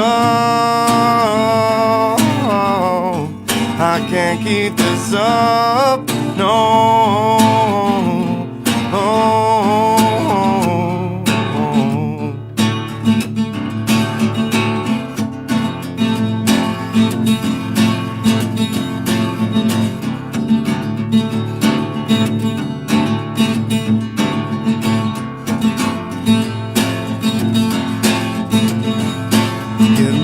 Sign that this is enough. No, I can't keep this up. I won't give this up. No.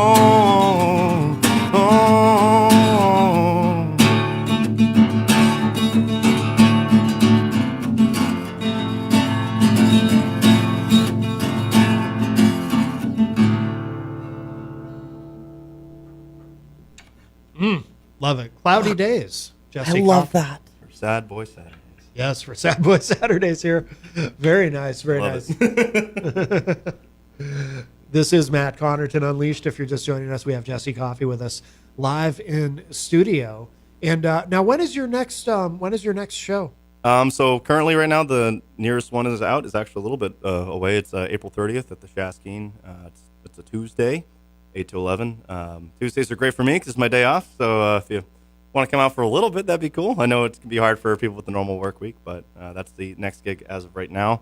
Hopefully more along the way. I'm trying to get myself out there. There's a couple spots that are piquing interest, so I'm hoping to hear back from them soon, and can reach out on that at some point to kind of update. Now, is your long-term trajectory to keep doing this solo, or do you have any interest in starting a band? Or so bands are tricky. I mean, there's so much talent out there. There really is. Like every open mic I play at, there's so many like brilliant musicians and artists that kind of come out of the woodworks. And as much as I would love to do a band, it's hard to.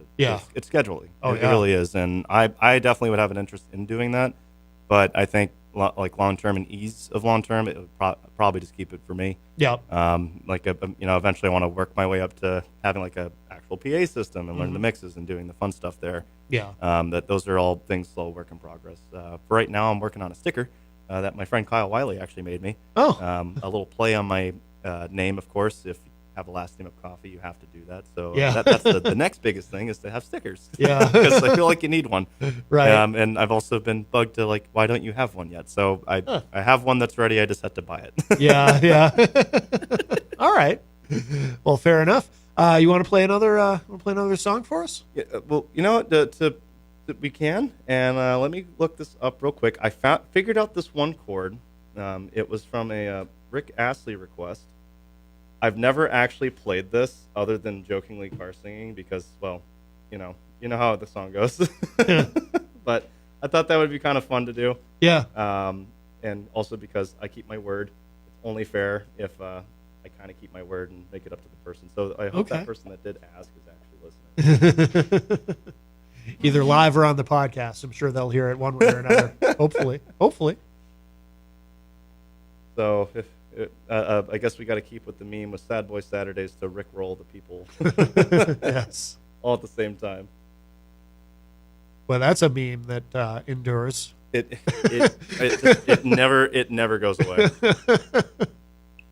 I'm actually sad. I used to have a QR code shirt, which my biggest fear was that somebody online would change it and I wouldn't have control over it. But it ended up getting too many bleach stains. But the best thing about it was it would rickroll people. Yeah. It only worked really well if you had like YouTube Premium, because if you don't, you have the ad. But at least seeing the words enough to be like, you got me. Yeah. It was great if you wore it at either protests or concerts because people thought you were giving away information. Right. And if people asked like, well, what's on your shirt? And I was like, well, you got to scan it to find out. And if they're like, oh, I'm not going to do that, then you're like, okay. Yeah. And suspense will kill them. 90% of the time they were like, I need to know what's on your shirt. And so they'll scan it. It just led to disappointment for them, but laughs for me, so it was always worth it. Yeah. I really need to re-get that shirt. It's just one of my favorite things I ever had. It's a great great idea. Yeah. He did it to me. Really? Yep, and He it did. worked. Yeah. He did. All right. I thought it was well, like menu or something, and I'm like scanning it, and I'm like, oh, he got me. Yeah. We'll give this a go. All right.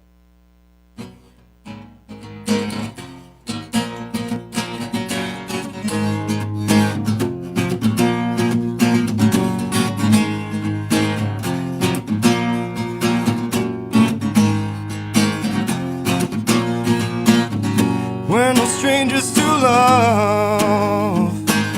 You know the rules, and so do I. A full commitment's what I'm thinking of. You wouldn't get this from any other guy. I just wanna tell you how I'm feeling. Gotta make you understand. Never gonna give you up. Never gonna let you down. Never gonna run around and desert you. Never gonna make you cry. Never gonna say goodbye. Never gonna tell a lie and hurt you. We've known each other for so long. Your heart's been aching, but you're just shy to say it. Inside we both were knowing going on. And if you ask me, better gonna play it. And if you ask me how I'm feeling, don't tell me that you're blind to see. Never gonna give you up. Never gonna let you down. Never gonna run around and desert you. Never gonna make you cry. Never gonna say goodbye. Never gonna tell a lie and hurt you. Never gonna give you up. Never gonna let you down. Never gonna run around and desert you. Never gonna make you cry. Never gonna say goodbye. Never gonna tell a lie and hurt you. Give you up. Give you up.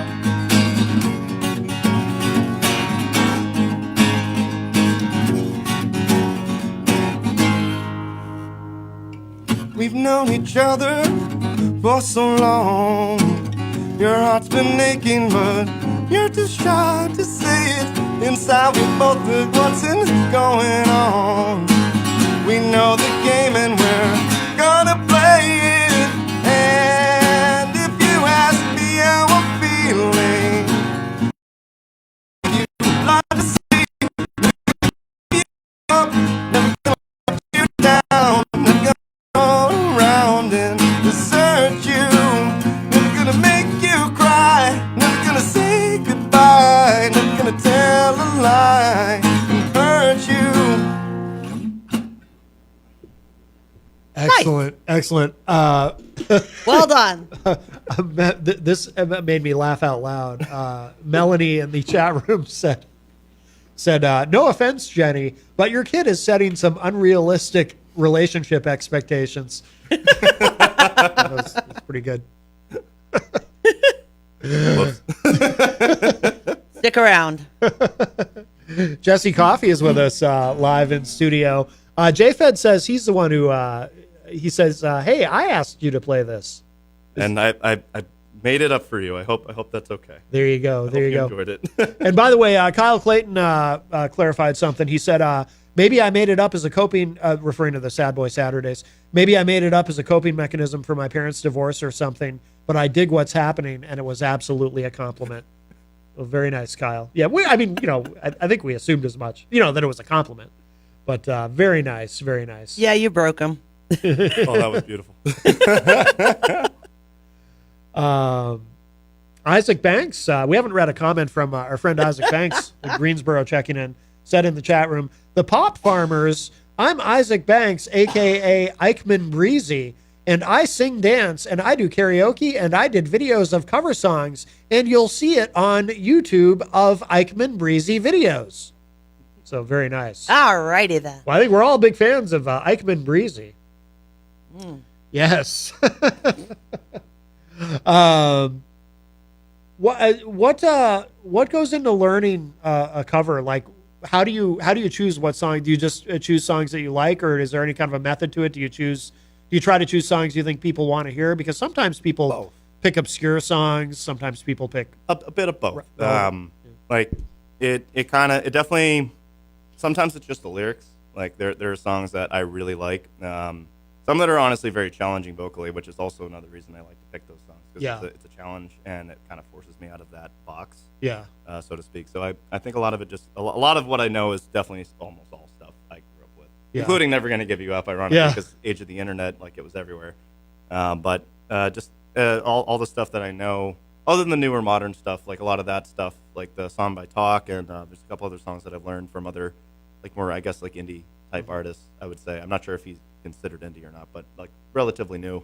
Sometimes just my friends like, hey, you should learn this. You would sound good doing this. And and instead of shying away from it now, I'm like, okay, why not? And then I try and learn it, and I think it's become a lot more fun. That's why I've been diving into the country world, even though I'm not like a big country fan. I've been finding songs that kind of work in my range and with what I like to do, and I don't mind catering a little bit to the crowd, because that's also part of it. It's the showmanship, it's the fun doing it. I'm sure my mom actually would recall here where there was a Chris Isaac request for Wicked Game, and from one of the bouncers that works at Shaskin, and he joked saying I should look lovingly in his eyes.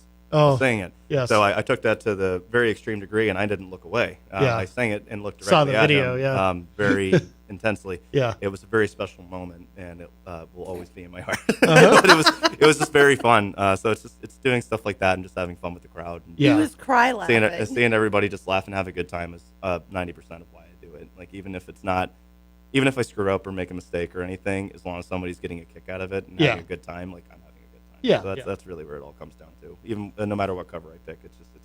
Excellent. Miriam Banish joins us in the chat room. Hello, Miriam. Kyle Clayton says, so diverse. Yes, he appreciates your song list. Oh, and J-Fed says you did great on the Rick Astley song. Yeah, absolutely. Absolutely. No, it sounded really good. I think we have time for one more. You want to do one more? Sure. We'll get a little screamy, and the get with the Sad Boy Saturday. I got to keep it in theme. We'll do a Nirvana song. Okay. I'll do. You're right. This sound a little different. Okay.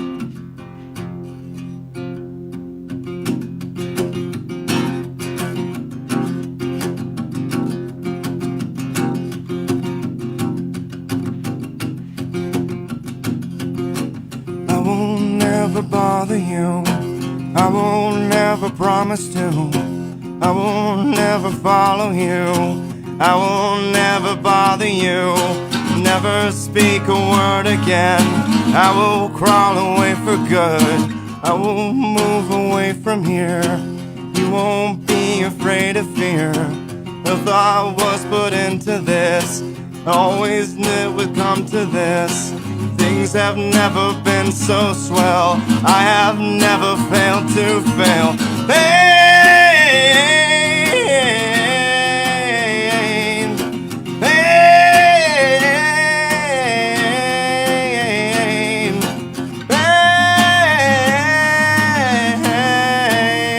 You know you're right.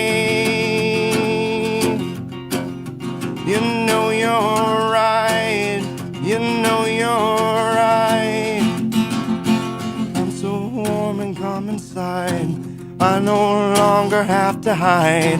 There's talk about someone else. Sterling silver begins to melt. Nothing really bothers her. She just wants to love herself. I won't move away from here. You won't be afraid of fear. No thought was put into this. Always knew it'd come to this. Things have never been so swell. I have never failed to fail. Pain.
rights. You know your rights.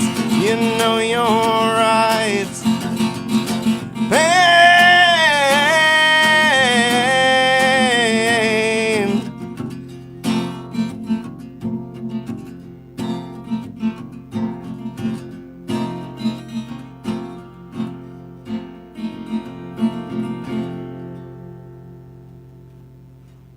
All right. Very nice. Jesse Coffey with us live in studio this morning.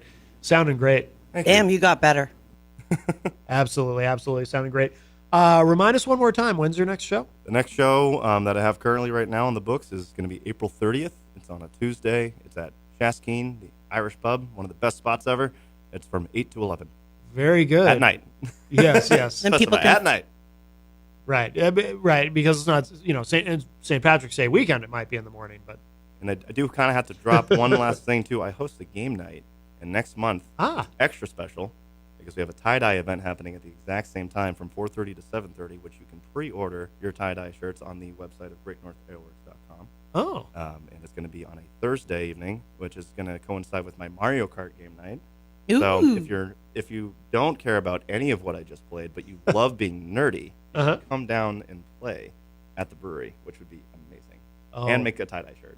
Just kind of have to throw that out there. New England Tie-Dye does it, and the person that runs it, her name's Jennifer. She does a fantastic job, does the whole thing for you, can give you instructions, all that stuff, and can help you figure out what you're doing if you want the spiral or all that stuff. That's awesome. It's a blast. Very good, very good. And then, of course, people can find you on Instagram yes. at Coffey_acoustics. Yeah. COFFEY. I was going to say, yeah, you should definitely. _acoustics. Yes. Should definitely spell that for people, yes. Yes. And you can also feel free to just add me as is on Facebook. I don't have a separate page. I don't know if I'll make one. My page isn't popular as it is, so I might as well just keep the one I got and just grow it. It's not. I just remade it. I haven't had Facebook in years. It's a new thing for you then. I know. Mark Zuckerberg missed me. Aw, I bet he sent you a personal card. Oh, Kyle, this time. Kyle has just a quick question. He says, may I ask which Mario Kart? It is going to be on the Nintendo Switch, so it will be the newer one. I am currently looking at devices to get some of the classic ones back, but since we play it on a projector, if he understands the lingo of latency lag, the Switch is best right now until we can get that little device. All right. Very good, Jesse. Thank you again. No, thank you for having me. It's been awesome. And coming up in the third hour, we have Nancy Manet. I'm not sure I'm saying her last name correctly. Is it? I believe you are. Manet. Is it Manet? Manet, I believe so. Okay. I'm going to actually play one of her songs as we transition into the third hour now, and we'll play some more studio tracks later. But I'm looking forward to talking to her. She's got a very interesting story, and she's going to be Skyping in from Texas. But this is called To Love You and Me. Nancy Manet will play this. We'll show some love to our amazing sponsors, and then we're going to talk to her via Skype. Don't go away. Plenty more to come. To share the best I have to give and hope to someday live what others seem to have. Why can't I sleep and never wake so my heart will cease to ache? I will not say goodbye.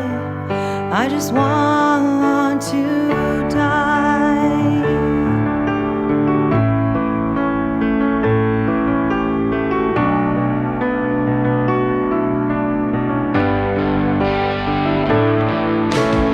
I don't want to live no more.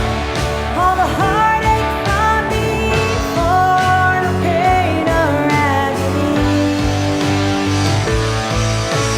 Wait in my silence.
on down to the Hop Knot at 1000 Elm Street, Manchester's premier craft beer and gourmet pretzel bar. Tell us more, Trudy. We make our dough fresh every day. We make a variety of styles of pretzels and serve craft beer, cocktails, and a few bottles of wine. We do the traditional pretzel, and we have multiple flavors for that. We also do stuffed pretzels, pretzel sandwiches, free dessert pretzels, and pretzel knots. The Hop Knot in the Brady Sullivan Plaza at 1000 Elm Street. Bring your kitchen to life with Queen City Cabinetry, located at 87 Elm Street in the historic Sunbeam Mall in Manchester. Open Monday through Friday, 9 a.m. to 5:30 p.m. and Saturdays, 10 a.m. to 2 p.m. They can be reached at 603-222-2007 or on the web at queencitycabinetrynh.com. Come see the possibilities. Queen City Cabinetry, another proud sponsor of WMNH. Diz's Cafe is the place to put a smile on your face. Judy and the crew will take care of you. Bring your appetite and treat your taste buds right. Diz's Cafe is always a winning choice. Breakfast, lunch, or supper. Diz's Cafe at 860 Elm Street in downtown Manchester. Dine in, take out, or make a reservation. Call 603-606-2532. Eat, drink, and be happy. Diz's Cafe. When it comes to keeping WMNH on the air and your own personal or business computer needs, trust Groland Computers. Located on Elm Street in Manchester, Groland handles computer repair, virus removal, and custom-built systems. Are you looking for budget-friendly options? Check out our selection of fully inspected used computers. We offer tailored on-site solutions. No unnecessary expenses here. Visit Groland.com or call Groland Computers at 603-645-0101. Your tech, your way. Trust Groland Computers. This hour on WMNH is sponsored by CGI Business Solutions, located at 5 Dartmouth Drive in Auburn. They serve all your business needs, including employee benefits planning, corporate design and business administration, investments and wealth management, and customized business insurance solutions. Their phone number is 866-841-4600 or on the web at cgibusinesssolutions.com. The commander to the supreme leader, Matzo Comedy. Welcome back, everybody, as we enter our third hour, numero trace of Matt Connarton Unleashed. It is Saturday, March 16, 2024. And Jenny is here, of course, in the studio at the news table. Present and accounted for. Yes. Yes. And we have joining us all the way from Texas via Skype. And we just heard one of her beautiful songs right before the break. We have Nancy Manet. Am I, let me get that mic up there. Am I saying that correctly, Nancy? Yeah. Nancy Manet. Okay, excellent. I suspected it might be as much, but I wanted to make sure. We were trying to figure out, is it Manet? Is it Manet? But welcome to the show. Thank you. I am very excited. In fact, so much so, I was here an hour early. I noticed, yeah. Well, time zones. Time zones and daylight savings time and everything, sometimes it throws people. So, no, hey, better to be early than late. So I suppose. No worries there. No worries there. Jenny and I are both very interested in talking to you because not only, a beautiful voice, really like your music, but I was reading up about your story, and something that is a theme on the show, a subject that we talk about quite a bit is, we talk about mental health, and we also talk about how it's the best thing you can do ultimately with things that have happened to you that are traumatic, things that have affected you in a negative way, bad experiences and so forth. If you can take those things and do something creative with them, something productive with them, like creating music, that's really kind of the best therapy, I think. And you're taking something bad and turning it into something positive that you can then put out into the world and other people can relate to or just enjoy. And that's part of the reason why we've been looking forward to this. And I was reading your story, and it sounds like you've really been through it, to put it mildly, and that has, of course, inspired your music, obviously. Yes. Thank you. Yeah, I also, too, I thought it was interesting that, so you've been, according to your bio, you've been a performing musician for over 35 years, but you've just now gotten around to recording your own album at Abbey Road Studios, by the way, we should mention. So that's a hell of a way to start for your debut. Nothing special about that. Abbey Road, yeah. Never heard of it. It's been quite the ride. It's been quite the journey from the moment I found my incredible producer, David Percival. It was just the sky's the limit on this thing. Yeah. And it's actually, I'm humbled and I'm honored, to be honest. I'm, standing around the best in the business and to work with these incredible people and artists and studios. I'm grateful, just unbelievably grateful. Well, so here's kind of an obvious question, but I'll ask you. So what did take you so long? 35 years, more than 35 years before you did this. What took me so long? So, Matt, Jenny, if I had a buck for every time somebody said, why haven't you recorded your own album? Why haven't you recorded your own album? Yeah. Why haven't you recorded your own album? That is not an easy answer. I could say and point and target one situation, but it's more complicated than that, right? We can start as a teenager. I was told music was a hobby, not a profession. And I was forbidden to play.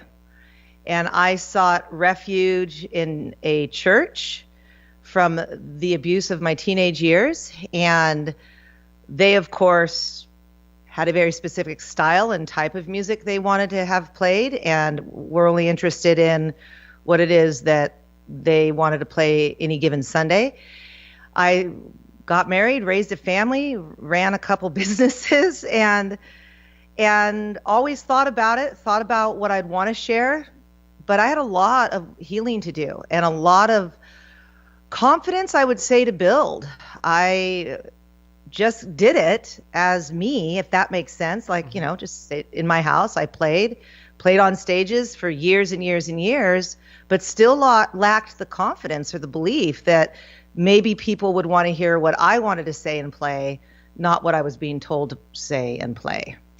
And I think that is probably one of the biggest, when you want to talk about mental health, overcoming being told you can't, being told you shouldn't, being told you can't say that, being told you can't think that. You shouldn't question that. And that was a long road for me to move through.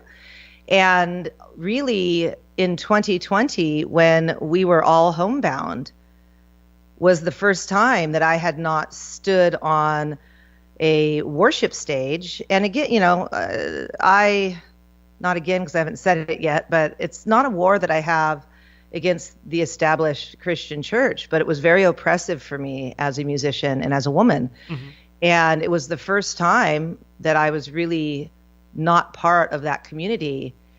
And I called my worship pastor and said, I don't ever want to play on this stage again. Wow. I'm done. And I'm going to go write my own stuff. And there's a lot more to that as well, to abusive marriages. One that ended in, just tragic ending and scary. And never thought I would really come out into the public again. Wow. And I decided that what I have to share and what I want to say and is more important than me staying comfortable behind my doors in the middle of nowhere. Right. That is so powerful. That is so powerful, especially, I think that's something that I admire you for, and I'm so happy that you're out there sharing that, because that's a really hard thing for women especially. And I can kind of relate a little bit to what you're talking about, in that you're told what your place is and how you're supposed to behave. To have the ability to break away from that and go in your own direction is it's amazing to see. And I'm so happy that you're out there sharing that, because that's what it takes sometimes for somebody else to get that moment, is maybe they hear your song or they hear your voice and they go, all right, I'm going to walk out the door this time. Yes. And find our own path. what is that for you as a unique human walking this planet individually and yet collectively, right? Because we're not, I didn't know you were going to spin To Love You and Me. And we're not, here alone. We're not doing this alone. And I think if we can see that there's other people on this journey with us and we can encourage one another wherever we are in whatever phase that is. And a lot of it's recovery. Mm-hmm. We've gone through some massive changes since I was a child, and we are morphing as a people, as a human race. And there's a lot of resistance, and yet there's a good number of us that are saying, yeah, we want to create something that's beautiful and lovely and heal. Mm-hmm. And let's do that. And let's do that together. So if I can be part of that and I can help encourage people that they can lose it all, they can, live on, food stamps and dig themselves out of the hole. They can be beaten and abused and held back and told no, and they can still find a way to get out, that there will be people there cheering them along. I'll be one of them. Yeah. I'm curious. Going back to your childhood for a moment. So you mentioned being forbidden to. Did your family initially? Did they forbid you to learn a musical instrument or sing? Or no. What? So I was a ward of the state at birth. Okay. And was in 2 foster homes to start, and then relatively, 3 or 6 months into the foster system, I was placed in a home that became my permanent home. So that family adopted me. Oh. I refer to them as my adoptive family. I had an amazing father. And when you say amazing, or I say, or anybody says they have a great dad, I had the world's best dad. Mm. And his story is a come from nothing and build himself into not just an extraordinary financial success, but was an incredible human. And everywhere he went, everybody that he interacted with, just he treated them with such kindness and respect. And it didn't matter who you were, his greatest client or the girl, at the diner serving him coffee. He showed everyone the same amount of respect. And I shadowed him. He was my shadow. I was his shadow, and he read me stories by, some of the old greats like Og Mandino were my bedtime stories. And he encouraged the gift of music. Okay. So at around 7, we moved into a home that had a piano. I had taken some violin lessons, I believe, right before that. Oh. We moved into a home with a piano, and from a practical standpoint, there was a piano. My adoptive mom said, play piano. So I said, okay. Probably 4 or 5 years after that, the piano instructor told my parents she needs to be in a conservatory. Send her to a conservatory. Wow. Shortly thereafter, on Christmas Eve in '81, my dad died of a massive heart attack. Oh, God. What I was unaware of at the time, because you're just a child, I was 12. Yeah. My mom has borderline personality disorder, so my adoptive family. And at that point, she shattered. And so the rage, the abuse, the beatings just became commonplace. Oh. And I became household help. And which, I look back and go, okay, great. I learned a really good cleaning skill because as an adult, I owned a carpet cleaning business. So yes. Right. So when she came home from work, she didn't want to hear me play.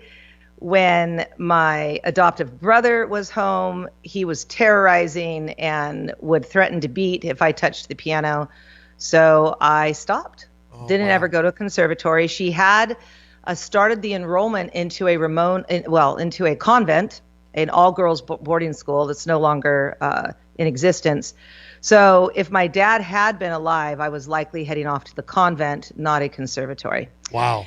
And knowing what we do know now about, even more so about mental health, borderline personality disorders seek to isolate or to remove who they perceive as the threat. Mm-hmm.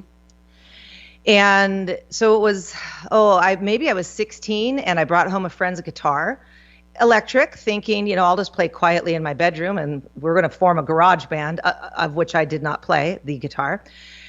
And there was the threat. If I didn't return it, she would throw it into the swimming pool. Oh, So wow. music was just forbidden. And that summer of my the year I graduated from high school, I was 17. I went and worked at a camp all summer and picked up a $5 guitar. And I think it was a kid's guitar, now that I look back, and a pitch pipe. And a chord book. Yeah. And sat in the local mountains during my off time reading this chord book, pitching, with the pipe, the tuning, and discovered that I was also told I couldn't sing, and that I was tone deaf. And I discovered that I could sing. I was singing in the wrong keys. And I didn't know how to sing high notes yet because I was truly an alto. Yeah. So I got home that summer. I turned 18. She beat me the last time, and I said, I'm out. And I said goodbye to the family money. I said goodbye to the brand new car, the condo, the full ride to college paid by my adoptive mother, and I lived in my car. Wow. And I bought a full adult guitar at that time. You really committed. You were all in. I mean, that's a lot to walk away from. Good for you. I mean, that's a big roll of the dice. Were you scared, or did you have the conviction that you were doing the right thing, or how did you do that? As a teenager, sure, I was scared out of my mind, but yeah, that was my touch point. So a few things, if we really want to look back at that era of my life, and from a mental health standpoint, you never know who you are going to interact with and where they're coming from in life. And a child, we see a child and they may be acting out, or they may be shy, or they may be boisterous. I was more boisterous. I never acted out in a negative way. But you never know what's going on at home, and an encouraging word and kindness and, lifting them up, even in a moment, you do not know how that could change that child's life. And I will say there were key adults that intersected, and when somebody's abused, they're used to crumbs. And they find their encouragement on crumbs. I mean, it's terrible, but it is what happens. And those crumbs, those trail of crumbs that people throughout my teenage life left me, was enough for me to say, I can do this. Yeah. There is hope. There is hope. That clock is 18. I was 12, 13 years old. And I said, that 18 years old, I'm out. Yeah. I'm out at 18. And so, yeah, scared. What was I going to do? But I was in my car and I wasn't going to get hit again. And then I could go figure it out, and had to pull a little bit of the silver spoon out of my mouth. I didn't know what I didn't know. My parents were I shared earlier, my dad did very well. So there were a lot of things. I had zero street smarts. Zero. Yeah. Very naive. Yeah. And I thought, well, okay, I'll go figure this out. And I did. Found a place to live with an elderly lady and took care of her and had room and board. So that's how I entered adult life.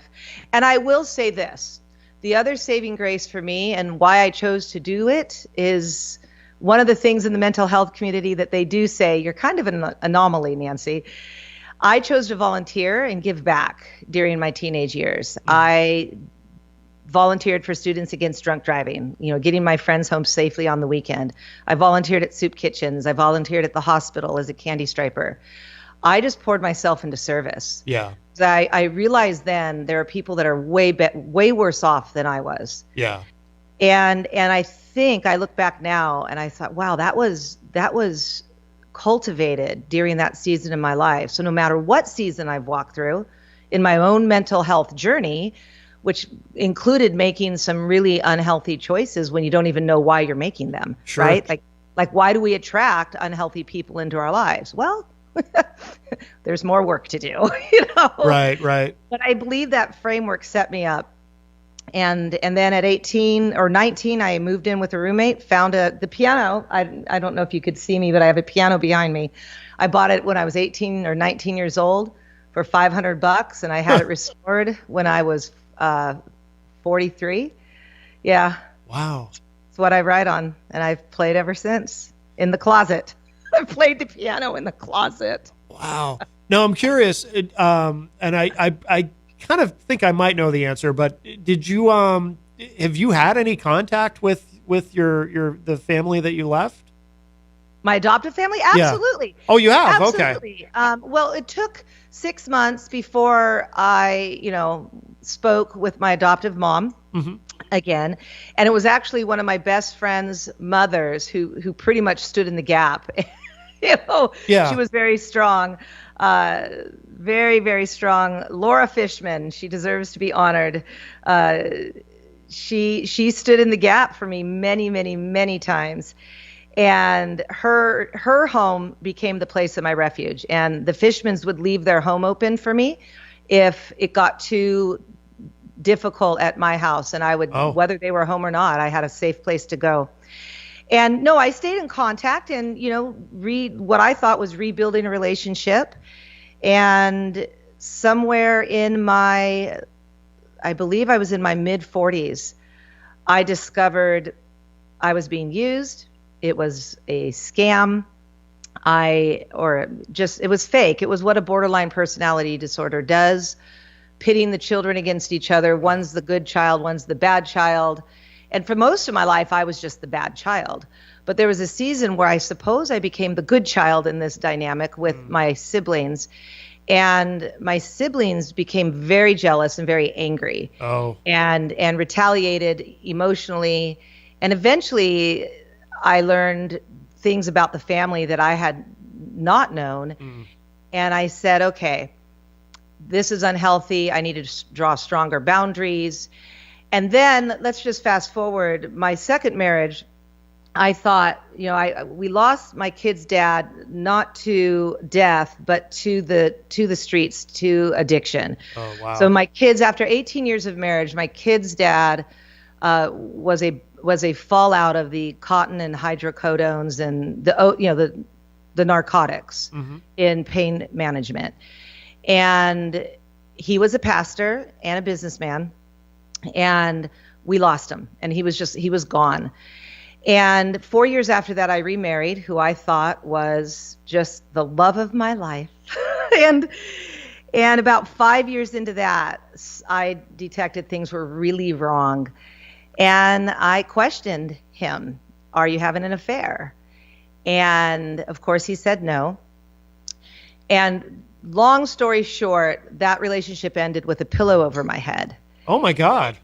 And he demanded that I sleep with him, or the pillow stayed over my head. And in a split second, you ask yourself in that situation, now we were at our cabin. He had destroyed our personal home. And so it was being remodeled or rebuilt. Destroyed it how? What do you mean? We were taking down some drywall, and I asked him, hey, before you start that project, please make sure you protect everything and cover and seal off zones, because we don't know what's behind that wall. We knew there was a chimney, but we don't know what's in it. Yeah. But he really believed nothing, the laws of the universe did not apply. Right. Oh boy. And go nowhere, and there would be no troubles ever. And one of those. And the chimney fell with from the 1900s, and it had coal dust in it. Oh my God. And the central units were on, and it sucked it through the house. So it was like a fire without the flame, but it destroyed everything in its path. It was uninhabitable. Every electronic had to be replaced. It ate through surfaces. It was awful. And it looked like there was a fire, but there was actually no heat. So I moved up to our cabin. He traveled for a living. He would come up occasionally and visit. And it was in one of those evenings that we had a fight. Yeah. And I went to the loft to sleep. And I woke up with a pillow over my head. Oh my God. And he said, no woman of mine will ever sleep, somewhere else but our own bed. And in that split second, you have to ask yourself, do I have enough air to navigate this situation? And it's nanoseconds. Yeah. Or do I knee him in the groin and go running for the car because cell phones did not work. Only landlines worked up in that area of the Pacific Northwest. Yeah. And I could breathe. I had enough air. And so I went down and slept with him. When I shared this, and then after that, the marriage started to crumble, and we found out that, you know, he essentially had another family. He had been vacationing, buying, you know, household goods. And when I confronted him on it, he was very adamant they were his family. I was like, well, but we're your family. Wow. So he actually had, you hear about men doing that. And it's always like, how does anybody pull that off? But how do you pull it off? It's exhausting. I just think it's so much easier to be honest. Yeah. Because it's just exhausting. And he hadn't married her. They weren't his biological kids, but he was adamant they were his family. And they'd been vacationing together. They actually had a cruise planned. And so the marriage was ending. And as I shared this with my adoptive mother, she said, well, Nancy, he's a good provider. And sometimes you just have to put up with the other woman. Oh, my God. And I thought, heck no. And then she continued to have a relationship with him. And I said, here's the thing, Mom. The man tried to kill me. Do you dispute that? No. Okay. He forced me to sleep with him. That's called rape, Mom. Yeah. I'm like, okay, where's the disconnect? And she said, well, I talked to him and it wasn't his intention to kill you. He just wanted to get your attention. Wow. So I drew a boundary and I said, okay, adoptive mother. I didn't call her that. I'd call her Mom. Yeah. I said, and I differentiate because I've had contact with my birth mom. And so I want to make sure I'm never referencing this horror story to my birth mom. Right. Who was forced to give me up. But my adoptive mother, I said, okay, here's your boundary. You have a relationship with him or you have one with me. You choose. Because he's not allowed in our life and he's scary and he stalks. And he stalked me when I still lived in the Pacific Northwest. He stalked my daughter. And I said, you got to choose. It's one or the other. And she said, I resent you telling me who you could be friends with. And I said, okay, I can respect that. That's a valid feeling. My boundary still sits and stands. So, okay, we travel 4 or 5 years down the road. This last December, I was with a videography, a film crew, and we were going through the different areas, locations of where I lived, and we're preparing to do a documentary. And I had written a Christmas song that reminded me of my mom. And I thought, you know, she's in her mid-80s. She's getting older. You know, it's okay. You know, love is love. I extend love to all. And sure. And I'll come by and say hello. And I had the film crew with me, but nope, they can sit in the car. That's fine. But I want to share this Christmas song I wrote because I realized, oh my gosh, it's about you.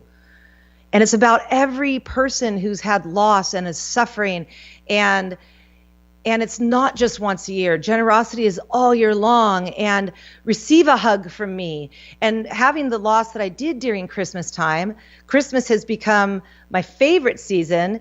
And just the theme behind Christmas is generosity. So let's just live that in our hearts all year long. So I went to share that song with her. And I was greeted by, again, my very terrorizing, hostile, angry adoptive brother. And threatening me, threatening to sue me, I'm like, wait, what? It was the craziest thing I'd ever seen. Wow. I walked in and she said the same thing because I'm sharing the story of abuse to Hope. And I was like, Mom, you never denied it. So, yeah. We've talked about it. We've talked about mental. And it was verbally violent. So much so my film crew had witnessed the beginning. They were actually scared. This was December, you guys. Wow. This last December. And I get in the car and I burst into tears and I said, okay, you will never have access to me again. Yeah. Ever. Never again. Yeah. And it's sad because I believe there's true hope. There's really hope. And I thought, wow, I am so far down this road. I joke that I have a PhD in being therapied because I've been through so much therapy and so much healing. And then yet, wow. Okay. Now, I do choose to see it with a heart of compassion and a heart of empathy and even a heart of gratitude, because the heart of bitterness and the heart of anger just destroys us, and it destroys our bodies, and it keeps us from doing the things that we're really here to go do. Right. And so, but that was as recent, you guys, as December. Wow. I'm so sorry. You don't deserve that pain. Yeah, that is horrible.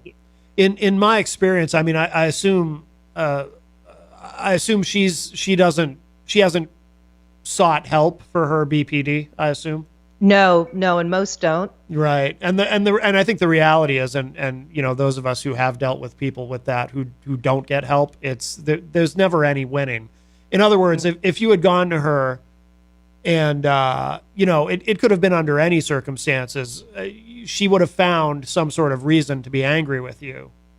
Yes. And it wouldn't have. It could have been anything. You know, it wouldn't have mattered what the circumstances were, because someone who has that condition and does not get help, there's no winning with them. And you know, and I want to approach it with compassion and empathy as well, because obviously it's, you know, they're sick, but if they're not going to get help, then there really is no. I heard a joke once, but I'm not going to tell it. But because I don't want to hurt anybody. But I'll email it to you.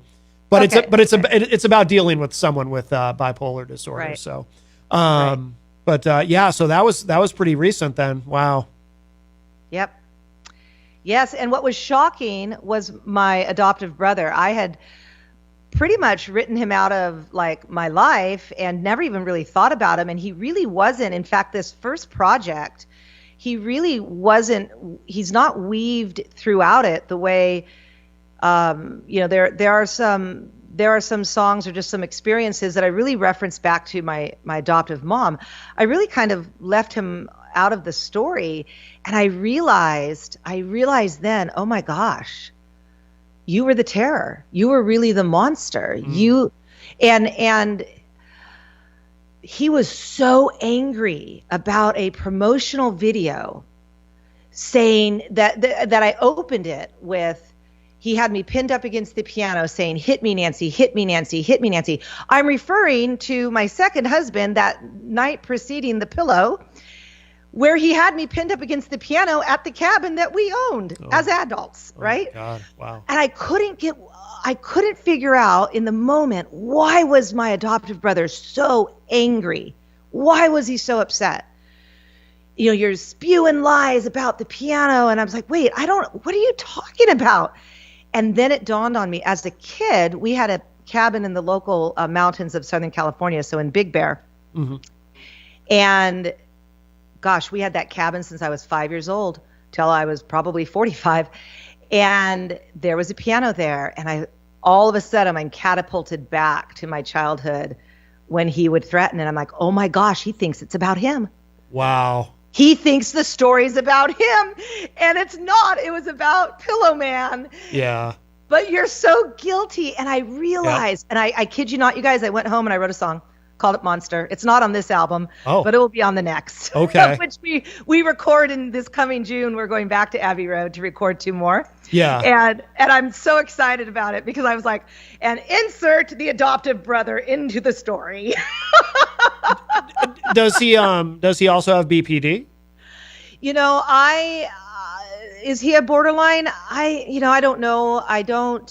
I really haven't had a lot of contact with him as an adult. Yeah. I would say very aggressive narcissistic tendencies. Okay. For sure. Yeah. Hands down. Because when you look back at my childhood, and then all of a sudden these memories are flooding, and then, you know, we met with some girls. I've known some of them since I was 5 years old, and we all got together for a dinner, and I had my film crew with me, and my film producer actually just started to share, we saw her brother and her mom, and the girls, some of them I haven't seen since high school, said, oh my gosh, her brother is a monster, and started to recount times where he would be dragging me by my hair across the floor at the church gym. And wow. Again, I was like, wow, I really kind of wrote him out of my memory. Yeah. And I thought, oh my gosh. And of course, I call my therapist. I'm like, well, we may need to process the monster. And, I've come so much further down this road, and I thought, wow, okay.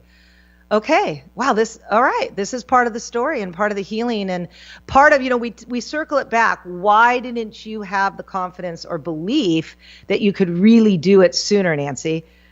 For all those reasons. Yeah. He was the one that marched me back to the store, and I was not allowed to listen to Ozzy Osbourne. Good girls do not listen to heavy metal. Wow. So I was not allowed to. I was restricted to what music I was allowed to listen to when he was home. And at that point, I was just like, okay, he's obedient. He's not only a monster, but a very cliche one at that. Yeah. With the Ozzy, can't listen to Ozzy. I know. So here I am, wow. 49 years old. We're all shut down, and I am being advised by my advisors, you are a sitting duck. It's dangerous. Mm-hmm. Now, because the reason that, the second husband continued to stalk, the woman he was with, supposedly his family, had killed her husband and had done 7.5 years in prison. Oh my God. I know. Just, is the story real? Wow. And my advisors were actually worried for my safety. Yeah. They said, Nancy, it's one thing to have the freedom of movement. It's another that they know where you are at all times. Mm-hmm. And do you have anywhere to go? And I said, you know what? I spent 18 years in Wisconsin. I have family there. My kid's uncle actually lives there, and we've stayed very, very close. And I said, I'll head towards Wisconsin. At the time, I had re-enrolled back in college, the local community college, and was taking music courses with the intention of getting a music degree because I couldn't read music well, if at all. And I didn't really speak the language when I spoke with other musicians. Yeah. I just didn't understand some things. So I was in my third quarter of theory, and my piano instructor and it wasn't the department chair, it was someone else, but within that rank, they said to me, you're in the wrong school. This is a teaching track. We think you should be in a conservatory. And at that point I said, oh wait, this sounds familiar. Yeah. And you recommended if I stayed local, go to Seattle. Or they said, we really think if you could make it work, like it means a move, Nancy, go to Berklee College of Music. So on that road trip, I said, well, let's head to Boston. And it was the shutdown. So it was me in my car, of which I am familiar. Yes. I had my guitar, I had my keyboard, I had my bicycle, and I had my baseball glove. And I'm like, what more does a girl need other than those 4 essential items? Yeah. I'm like, I may find somebody who will want to play catch, and I could certainly ride my bike freely. Yep. Yep. And I did, and I eventually made it all the way out to Boston, stayed near Fenway, of course, Yeah. and went for long walks and walked around the Berklee College of Music. It was shut down, but I was thinking, and you kind of get a feel of what you should be doing. Yeah. Well, somebody not at Berklee, but her name is Sue Lancer. She's a professor on the East Coast in women's studies and literature. And she told her son, who was a good friend of mine, why is Nancy thinking of going to Berklee? She just needs, here's a PhD who promotes, university. And she said, she just needs to go out and do it. Mm-hmm. Just tell her to go do it. And when her son called me, he's like, Nancy, my mom. I'm like, okay. So, come full circle, Sue Lancer, Nancy, just go do it. I'm like, okay, I guess I will. And I wrote 4 songs on that trip, and I was out for 3 months. I got home and then really started to consider where should I move because I didn't feel safe. Yeah. And here I am, present day. Wow. So, how did it come about? Again, you have a hell of a story. Jeez, you've really been through it, like I said. But now, how did this come about? Recording this album the way that you did, working with Dave Percival. Is that how you say his? Yes, working with Dave. Okay, so that story's I love this story. I love this story so much. Okay, so for all intents and purposes, let's just say I am a city girl. Mm-hmm. The answer to that is yes, absolutely. Now, I've always loved nature, and so the time in the mountains, I actually thought at one point I'd be a forest ranger. Oh my goodness, yes, because I love the mountains. I love the horses. I love trees. I save trees. I have saved trees since I was a child. Trees that are being grown under power lines that they're going to cut down. I'll keep something in my car to get them out, and I'll go replant them somewhere. Oh wow. Yes, save trees and save animals. Mm-hmm. Be kind to all of nature. Yep. And so all of that to say, here I am, a city girl.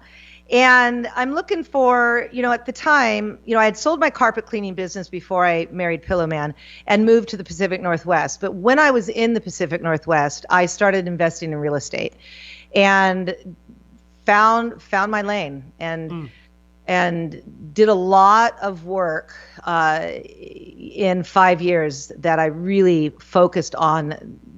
I guess that job, I suppose, is what we'd say. But I built up, a rental portfolio. I also did some flipping, and I tied it to a mission of every working class human deserves to buy a home.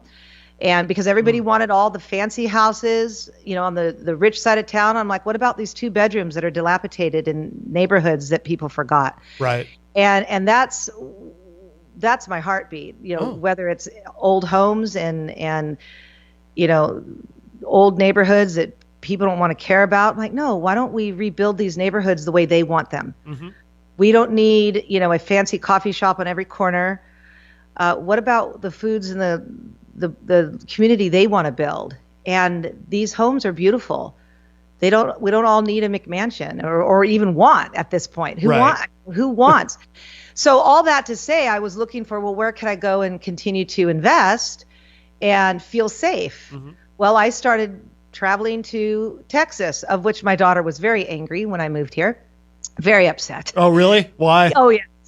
My daughter is queer, and from a women's rights standpoint, and from a LGBTQIA standpoint, she's like, Mom, what the heck are you doing? And I said, they need good people in Texas too, babe. Yeah. Yeah.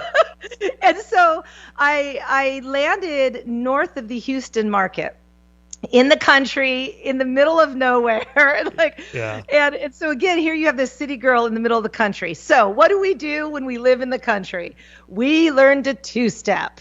So I was like, I'm a dancer. I can dance. I can ballroom dance. But I didn't know how to two-step, and I had never listened to country music. So I was like, wow, what is this stuff called, country music? And I listened to some, of course. Sure. Texans have their whole different style, and it was just so much fun. So I ended up at a bar with a girlfriend, and we were two-stepping, and there was this fantastic band playing, and one of the band members came down and sat at our table, older gentleman, and was flirting a little bit and telling us about what they were doing, and they were heading to Austin the next day to record an album at Yellow Dog Studios. And I asked some questions, didn't tell them that I was a musician, because it's not about me, right? I'm there to two-step and encourage them and send them on their way. But I filed it away in my head. I'm like, because I had prior to that been searching for a recording studio that I could just get in and start recording the music I was writing. But I couldn't really find traction. And not because they weren't interested, it was timing. It was all timing. Sure. And so it was a month later, I got a call from my girlfriend, and she said, if you don't, someone else will. Have you sent your music? I'm just like, she goes, Nancy, do you know how many stories are out there that other people have written what other people have written, and they never even knew each other? Mm-hmm. Because inspiration will go where it's going to go, and whoever's going to be responsible for it. So are you going to pick up the mantle? Are you going to pick it up and do something with it? Because somebody else will. I was like, oh my gosh, what's the name of that studio? He likes dogs. I like dogs. And I literally Googled dog record studio Austin. Yeah. And then it popped up, Yellow Dogs. Yep. And I'm like, that's it. They like labs. I can do that. And I'm like, if he likes dogs and I like dogs, well, he's probably pretty cool. So why don't I send him an email? And that is literally how it happened. Yeah. I met a band. They I remembered the name because he liked dogs. So if we didn't like dogs, we would not be having this conversation today. Right. And then I sent him a message and I said, hello, David, this is who I am. I have a body of work. I need composition. I would like strings added to it and somebody that can help with the composing and the conducting. That's not my wheelhouse. And he said, send me what you've got. I said, are you okay with just iPhone recordings? Because I am not an engineer and wouldn't even know the first thing. And he goes, that's better. I want to hear, the raw footage you've got. So I sent him all of the music and my 65-page backstory that I had written. Yeah. I had written why I had written every song. Oh. And he said, I will dig into it and get back to you. And I said, okay. And a week later, he said, I don't know if that is more chilling or more inspirational. When can we meet? Wow. And he said, he goes, are you local? I'm like, yes. 4.5 hours local. Absolutely. Texas is a big state. what time and where? And a few days later we met and we have been running ever since. And it's just been, it's really a beautiful story to watch and even just to see the way we interact. Mm-hmm. And he, what I will say is that he saw it. He saw me. He believed in it. I was still a little bit gun shy. I'm like, well, what about this? And, and I'm going to add another song. I added 2 songs. In fact, To Love You and Me is the last song I wrote. Oh, no kidding. I realized I couldn't, because the Nancy Manet album that is coming out on May 29th is a companion piece to a larger work. And that larger work tells the entire story. And I realized I can't open the story with trauma. I need to have some hope. Right. I need to be like, and so then of course I start To Love You and Me, which, starts off, I just want to die. I just want to go to sleep and not wake up. Yeah. And then it was like, no, I don't. I believe in this world and that we have hope and that we can all band together and we can create something beautiful. And, not very long after I was feeling forlorn, I wrote that song. An hour later It was done. Wow. Yeah. We're gonna be wow, the time goes so quick, Nancy. Yes. But we're gonna be in a couple of moments. We're gonna end with "Don't Let Her Ruin You," which I assume is this the single. It is the single. Now there is an E word at the end of it. So I want to make sure that everybody's aware of that for radio play. There's an E word. There's the F word. Oh, yeah. No, that's yeah. Okay. That's a no. I'm not gonna. Actually, I'm not gonna play that one. The FCC would go no. I guess I didn't listen to that one all the way through. I thought I did. Wow, you never miss. I know. Wow. I'll let you. Just one time at the very end of the build in the chorus. Yeah. Yeah. No, that's one time too many. You know what? You know what I will do though, because I did listen to the song. I guess I didn't hear the end of it. I will. I can always make a radio edit of it. Just do the and play it at a future date. But I'll let you pick. What should I play? Why don't you spin Insecurities? Okay. Yeah. I like that one too. Yeah. Yeah. I'll play that.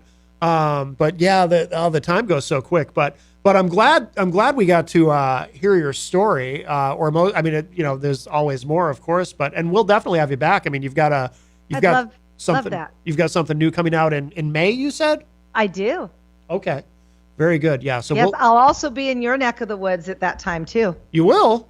I will. Oh, well, very good. Yes, I have that on my calendar. You're going to be around.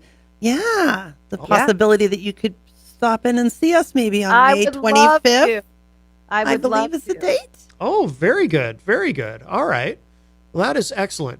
Nancy, what should people know about how to find you online, how to keep up with everything that you're doing, follow you? I don't know if you're playing any shows, but any shows you might have coming up? Or? Well, we are going to be updating the website. So Nancy Manet, so Nan as in Nancy, CY, MA as in Apple, NET.com. we will be updating the events where people can find me or listen, or the different shows that will be coming come the summer. Okay. I'm actually healing from a surgery that I had, so I get back on the road in May actually, and so we'll update all of that at my website, as well as find me on Facebook. Yeah. My Instagram, where somebody asked, why aren't you on Instagram? Like, because I'm 54 years old and we built Facebook. We all found each other on Facebook, but we'll get Instagram. Right. I laughed so hard about it. But yeah, there's find me Nancy Manet on Facebook. And I will tell you, if you reach out to me, I will respond. I love connecting with people. I will write you back. I will send you a voice note. Sometimes I even send a little video. I love connecting with other people. And so please reach out and you will hear from me. Outstanding. Yeah. All right.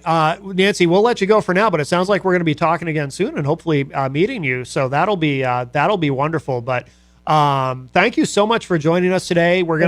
Thank you, Jenny. We're going to wrap Very up welcome. and then we'll spin that track, Insecurities. But Nancy Manet, thank you so much. This Thank has been you. great. Thank you. All right. We'll talk to you soon. Right. Bye-bye. Okay. Bye-bye.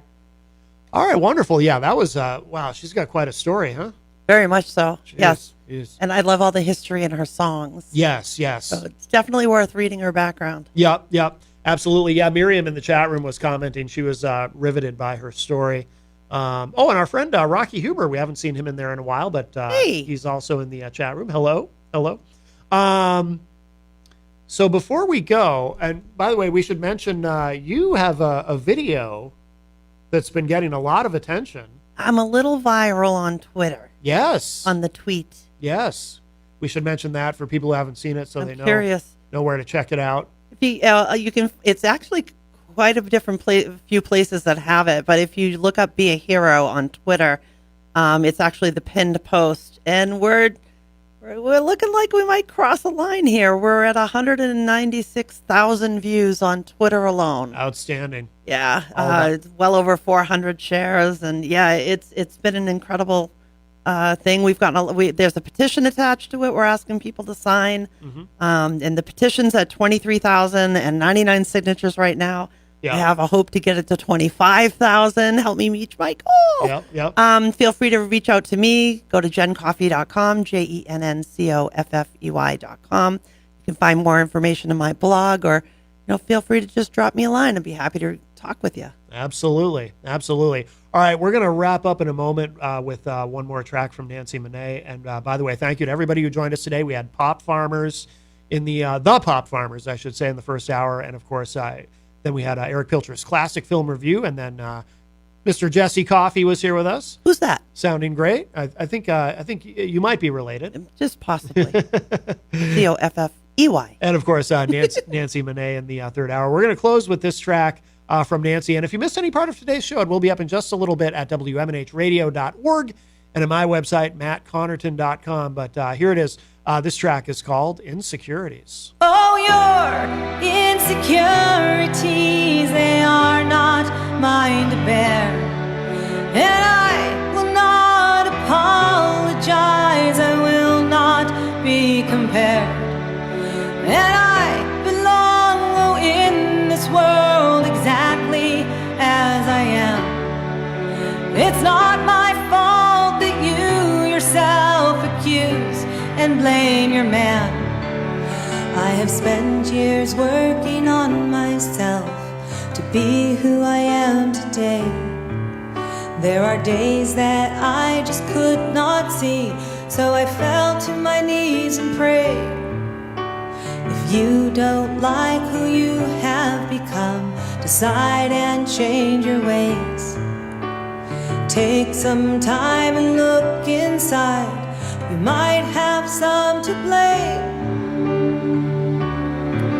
Oh, your insecurities, they are not mine to bear. And I will not apologize, I will not be compared. And I belong in this world exactly as I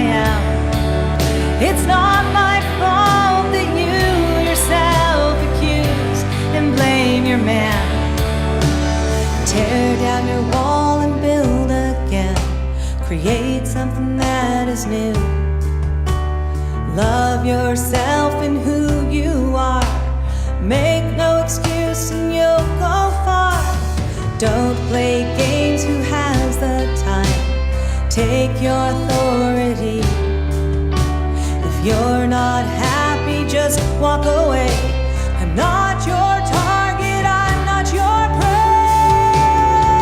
Oh, it's not allowed for you to say the words you've chosen to speak to me today. No, it's not allowed for you to say the words you've chosen to speak to me today. Oh, your insecurities, they aren't my cross to bear.